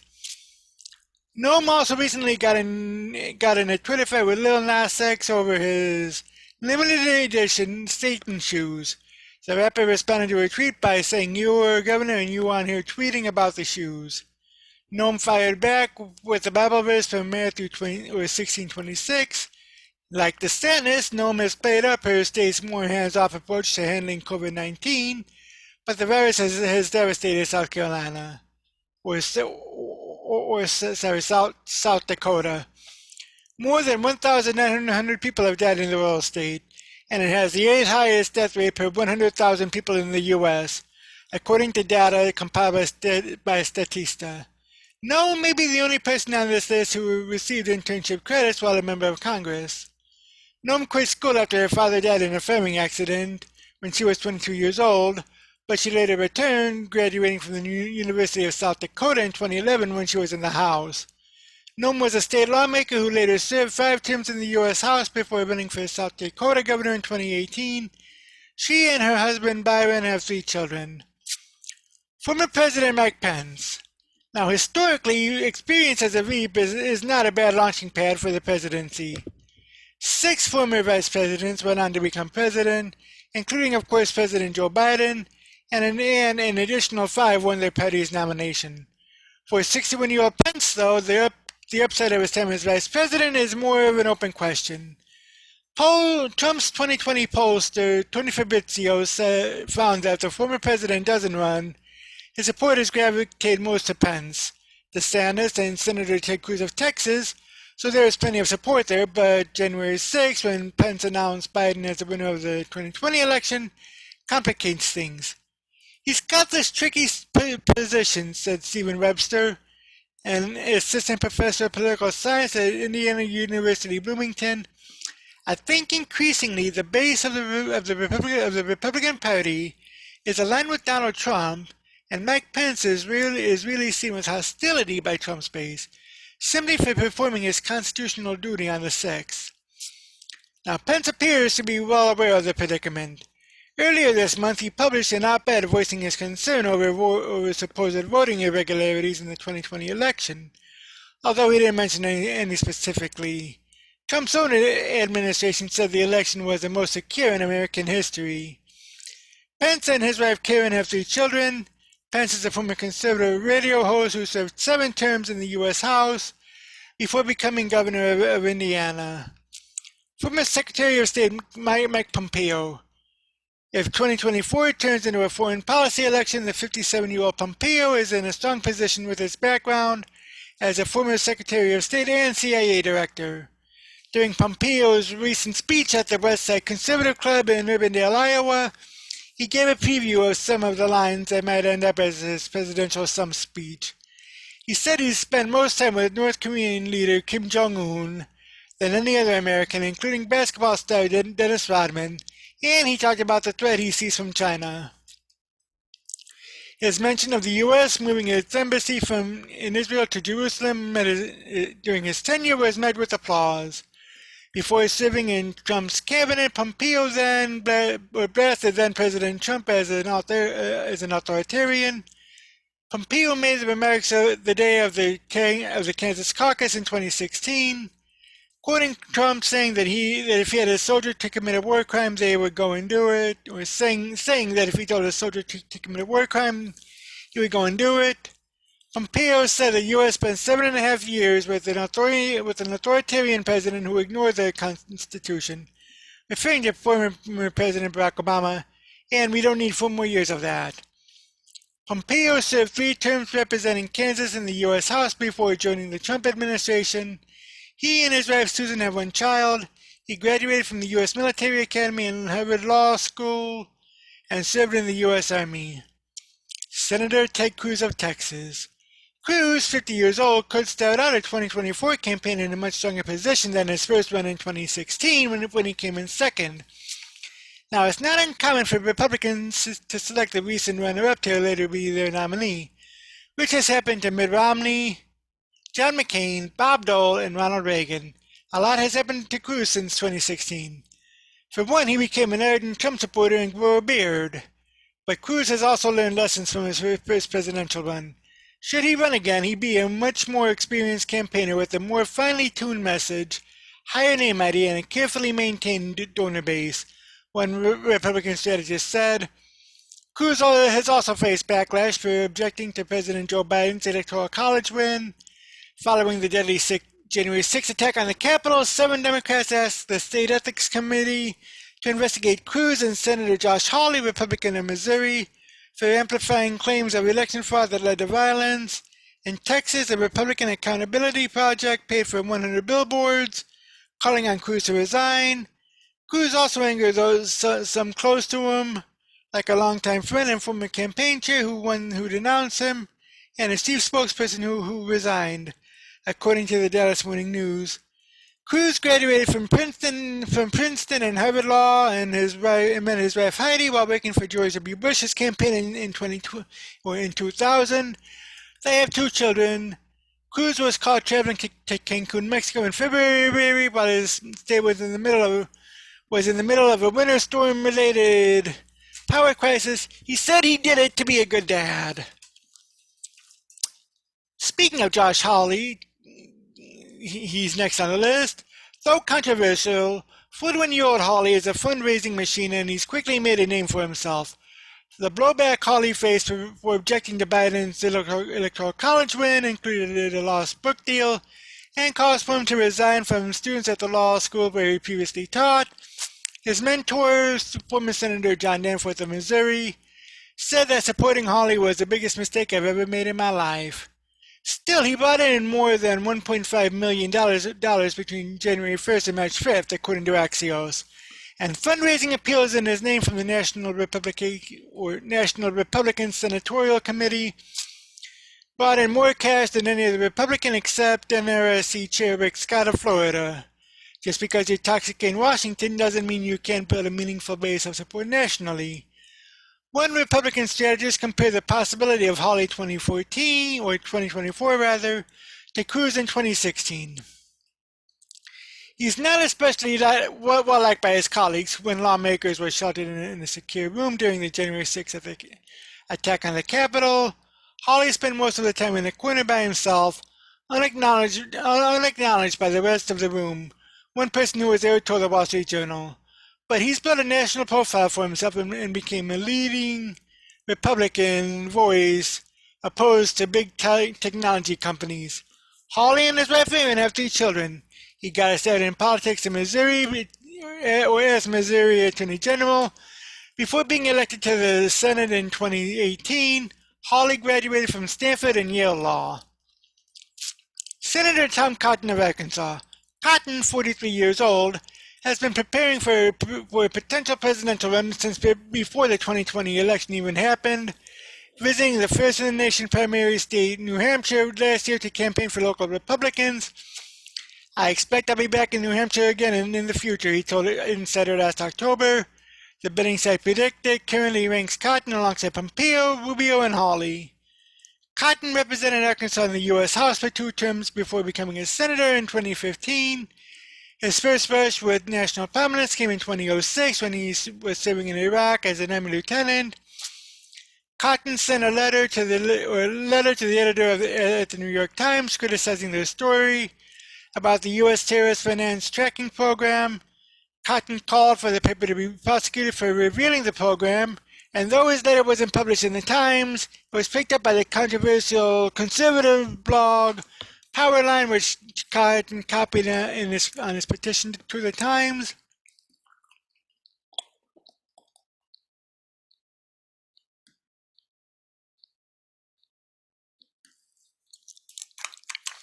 Sorry about that. I had to get some liquid refreshment in me. Another Cotton opinion piece did later make it into the Times. His controversial 2020 op-ed headlines sent in the troops about using the military and an overwhelming show of force against protesters and rioters following the death of George Floyd. Led to the resignation of Times editorial page editor James Bennett. Cotton referenced the op-ed in January after the attack on the Capitol and said in a statement that those involved should face the full extent of federal law. Cotton and his wife Anna have 2 children. He graduated from Harvard. And next up is Senator Tim Scott of South Carolina. Scott showed up in the February Morning Consult political poll as one of a handful of other candidates respondents will vote for in 2024. When Scott, 55 years old, spoke at last year's Republican National Convention, he mentioned fairness and equality and listed the deaths of George Floyd and Breonna Taylor among the events that had tested the nation. It was an optimistic speech, and it sounded unlike anything we were used to hearing from the Trump-era Republican Party. Scott was first elected to the Charleston County Council in 1995. He then served in the South Carolina House of Representatives before being elected to the U.S. House for 2 terms. In 2013, he became the first African American since Reconstruction to represent a southern state in the U.S. Senate. He is unmarried. Maryland Governor Larry Hogan. Hogan, 64, is a 2-term governor and cancer survivor who underwent chemotherapy while in office. He was declared cancer-free in 2015. A moderate, Hogan told the Washington Post that he saw the 2024 Republican primary as a competition between 10 or 12 or more people fighting in the same lane to carry on the mantle of Donald Trump, and another line straight up the middle that would be much less crowded. Though he said it was too early to say whether he himself saw or to say whether he saw himself in that lane, Hogan wrote in his 2020 memoir, Still Standing, that members of Trump's candidate approached him about challenging Trump in the 2020 primary. Senator Mitt Romney of Utah. A Gallup poll last March found Romney, 74, has a higher approval rating among Democrats than Republicans, so you might figure that he doesn't have a prayer in taking his party's nomination again. A February morning consult poll, though, had Romney polling ahead of Republicans like Pompeo, Cotton, and Hawley. So you're telling me there's a chance? Yes, a 1 in a million chance. The 2012 GOP presidential nominee and his wife Ann have 5 sons. He graduated from Brigham Young University and Harvard Law.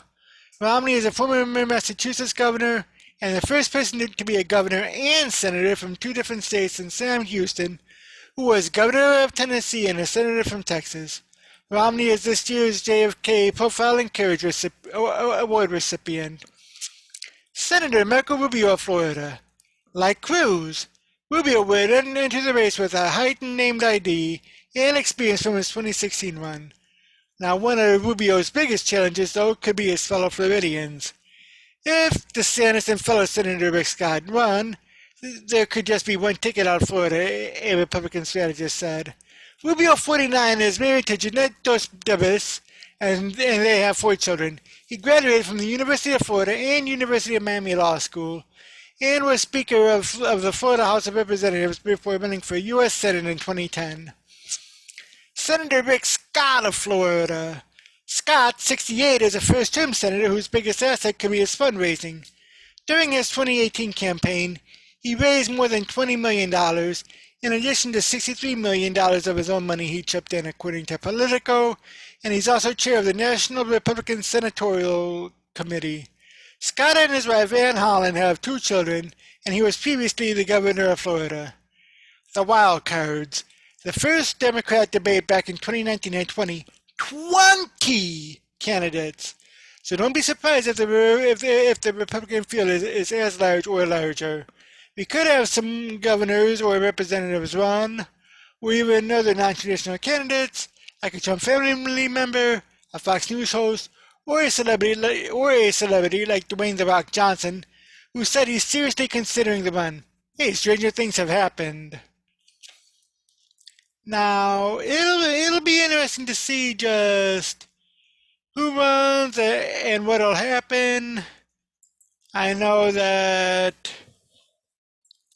as my top, okay, I'll give you my top 4 straight off. If Trump does not run, my top 4 in no particular order will be are Senator Rubio, Senator Cruz, Governor DeSantis, and I'm a little torn between Senator Scott of Florida or a non-traditional candidate, but that's my opinion, and I want to hear what yours is. Let me know down below if you think former President Trump's going to run again in 2024. If he does, are you going to vote for him? And if he doesn't, or even if he does and you don't support him, who's your candidate for 2024? And I'll see you in the next video.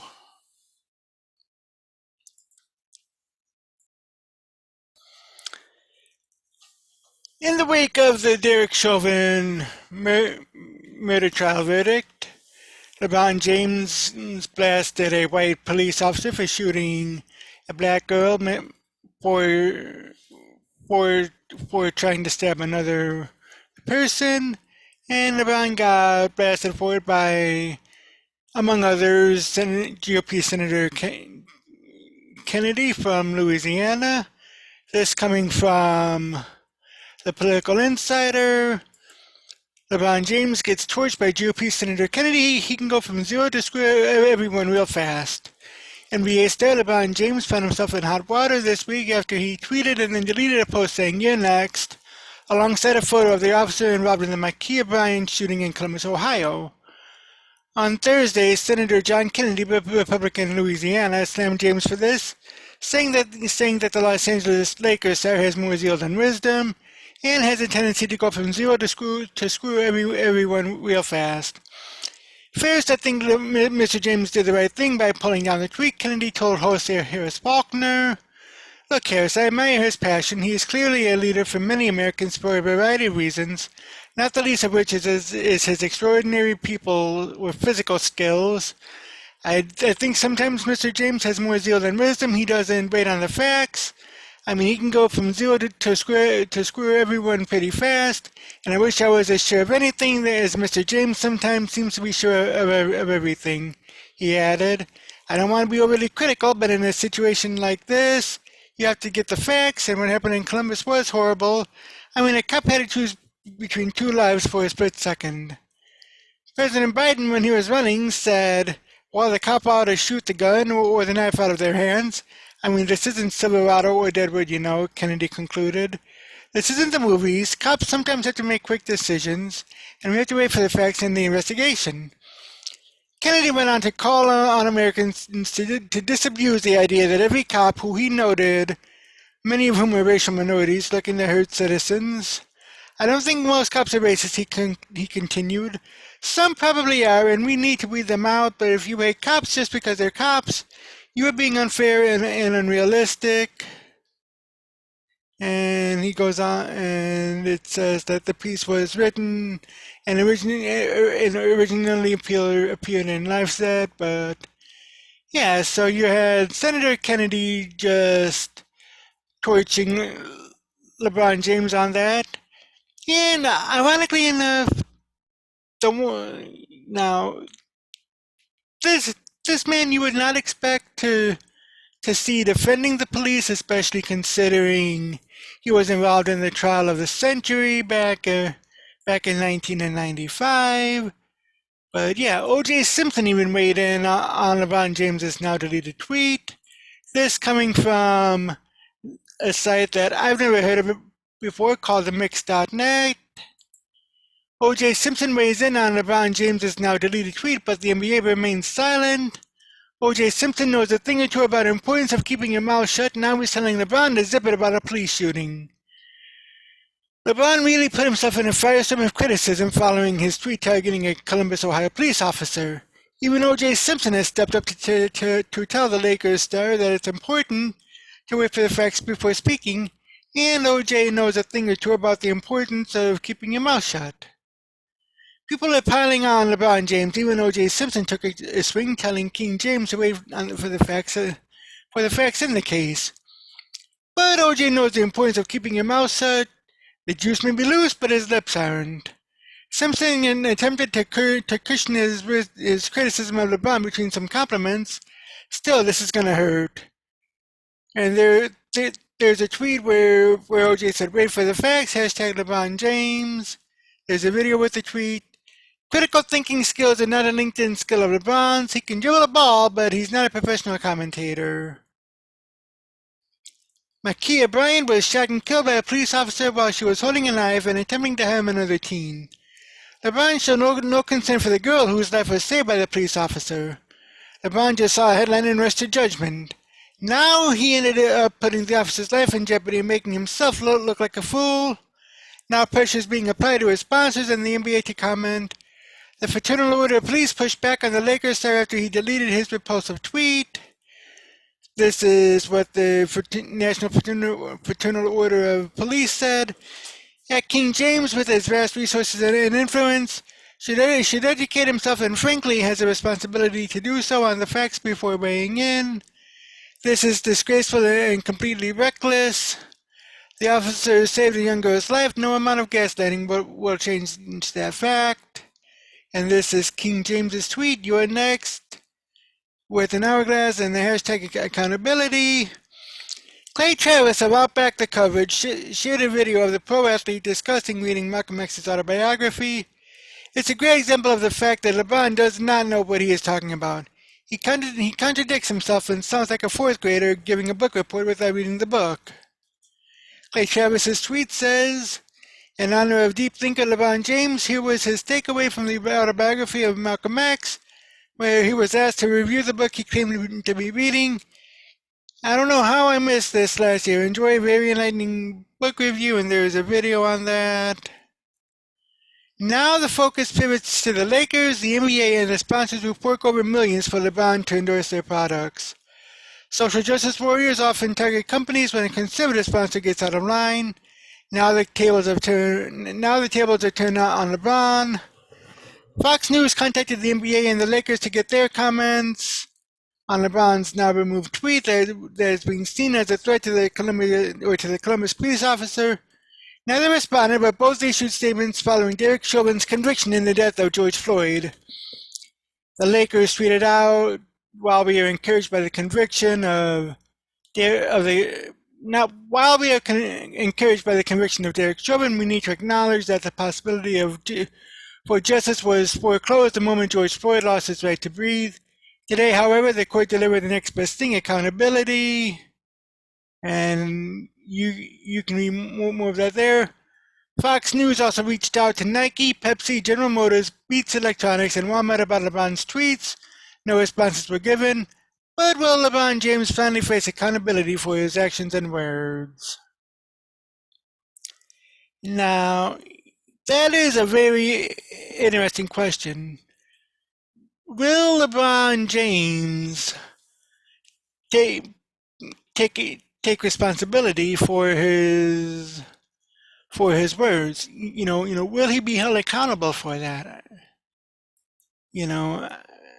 I mean, it's interesting, especially given everything that's taken place among politics and in social media, with conservatives being kicked out of Twitter and Facebook, and some of them even YouTube. And now I'm hearing rumblings about Rumble kicking a few people off. But it's interesting to see just what'll happen with that. And there's this from the Western Journal about former President Donald Trump issuing a scathing statement on LeBron James's racist rants. Former President Donald Trump scolded NBA star LeBron James over a tweet James posted, telling the police officer involved in the Columbus, Ohio shooting, "You're next." James later deleted the tweet aimed at Officer Nicholas Reardon, who on Tuesday shot Ma'Khia Bryan as a 16-year-old was attacking another girl with a knife. The Los Angeles Lakers posted his tweet long after officials had released body cam footage that showed Bryan was in the act of swinging the knife at a girl when she was shot. LeBron James should focus on basketball rather than presiding over the destruction of the NBA, which has just received the lowest television ratings by far in the long and distinguished history of the league. Trump said in a statement Thursday, the racist rants are divisive, nasty, insulting, and demeaning. He may be a great basketball player, but he is doing nothing to bring our country together, the former president said. James later explained that he deleted his tweet because it was being used to create more hate. "This isn't about one officer, it's about the entire system, and they always use our words to create more racism," he said, adding that he was so damn tired of seeing black people killed by police. And he said that it's about the entire, and he also said that he is so desperate for more accountability. Many rebuked James for his actions. Liz Wheeler said, "If you're shocked that LeBron James has zero regard for the life of a police officer who shot protecting a girl with a knife, you've not been paying attention." LeBron also refuses to condemn China for actual genocide against the Uyghur people. And I just read the National Fraternal Order of Police tweet a couple of articles ago. Tom Cotton, senator from Arkansas, said LeBron James is inciting violence against an Ohio police officer. "This is disgraceful and dangerous. Is the NBA okay with this? Is Twitter?" Bobby Burack says LeBron James is a race-baiting buffoon. He just used a lie to endanger a police officer, a hero who saved a woman's life. He is a coward, and so are all of his defenders. And James was also taken to task by Miranda Devine in the New York Post Police body cam videos showed a raging Brian lunging at a smaller girl with a knife at the moment she was shot. The death is tragic, just as it seems was her short life. Spent in Indiana and out of foster care, she wrote. But someone was going to die or be seriously injured that day, and quick action by police made sure that it was the person wielding the weapon, not the imminent victim, Devine said. The officers would have failed in their duty if they had allowed Brian to continue her attack, and of course they would have been branded racist for not saving a black girl. Police can't win in this environment, so they will end up vacating the field altogether, which is the aim of the revolutionaries. She then turned to the NBA star. LeBron James, a billionaire, China-boosting, race-baiting basketballer, also couldn't wait to demonstrate his fealty to the downtrodden, Devine wrote. He tweeted a photograph to his 50 million followers of the white Columbus police officer alleged to have shot Brian, with the menacing words, "You're next." He deleted the tweet, but only after it received 40,000 likes.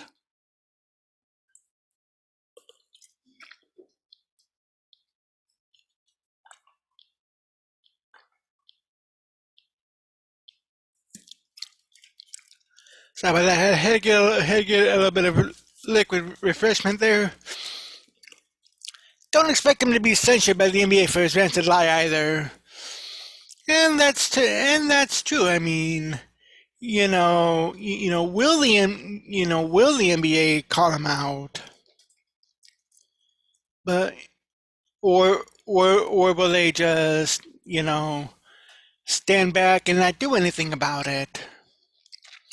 And speaking of not doing anything about it, there's this article from Newsmax. I had mentioned that many conservatives are being blacklisted on Twitter. Here you hear from Newsmax. You have Twitter banned Trump but takes no action against LeBron James tweet. Twitter won't decide whether NBA superstar LeBron James should be banned from the social media platform for his tweet about the police officer who shot and killed 16-year-old Columbus, Ohio resident Ma'Khia Bryant. James on Wednesday posted a photograph of Nicholas Reardon, identified as the police officer who shot the teenager, and added the words, "You're next, #accountability." He pulled the tweet down after an outcry from people who said he was inciting violence against Reardon. But Twitter said it is unable to judge tweets that have been taken down. Our teams are unable to evaluate tweets that have been deleted since they no longer exist on our service, a Twitter spokesperson told the Washington Examiner on Thursday. The Daily Caller said that the tweet was up for over an hour and garnered tens of thousands of likes and retweets. James has almost 50 million followers. It is said that Twitter's policy warns that a user may not engage in the targeted harassment of someone, warns that other people to do so. This includes wishing or hoping that someone experiences physical harm. The Daily Caller posted the deleted tweet, and the Examiner noted that Twitter appeared to apply a different standard to Donald Trump when he was president. Twitter repeatedly censored Trump's post over accusations of misinformation, and later permanently suspended his account in the wake of the January 6th assault on the U.S. Capitol. After a close review of recent tweets from the real Donald Trump account in the context around them, specifically how they are being received and interpreted on and off Twitter, we have permanently suspended the account due to the risk of further incitement of violence, Twitter said, including Trump. In the Thursday night statement, Trump blasted James for his tweet, calling the Los Angeles Lakers star's comments racist rants that are derisive, nasty, insulting, and demeaning. I mentioned that a while back. Brian was killed Tuesday night at just minutes before a jury in Minneapolis announced a guilty verdict was reached for all three charges against police officer Derek Chauvin, or ex-police officer Derek Chauvin, who was found guilty of second-degree murder, third-degree murder, and second-degree manslaughter in the death of George Floyd. Body camera footage released in Columbus Tuesday shortly after the shooting shows an officer, believed to be Reardon, approaching an altercation involving Bryant. Soon after he asked what was happening, the officer fired 4 shots at the girl after she lunged after another girl while holding a knife. The officer can be heard saying she had a knife, she just went at her. Now, I have a few takes on that that I won't get to here. Just contact me via my social media comments, which I have, or via my social media platforms, which I've listed in the description below. While you're there, while you're down there, post in the comment section below what you think about this incident with Nakia Bryant. Do you agree with LeBron James's comments? Do you disagree with his comments?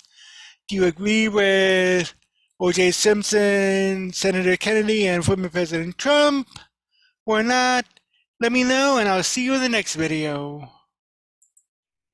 And that's going to do it for the news for this week. I am Mick Bulow. Again, if you like what you watch, please go ahead and hit the thumbs up button. Also subscribe and tell your friends, tell your neighbors, tell an enemy or two even. And I will be back next week. Until next time, peace.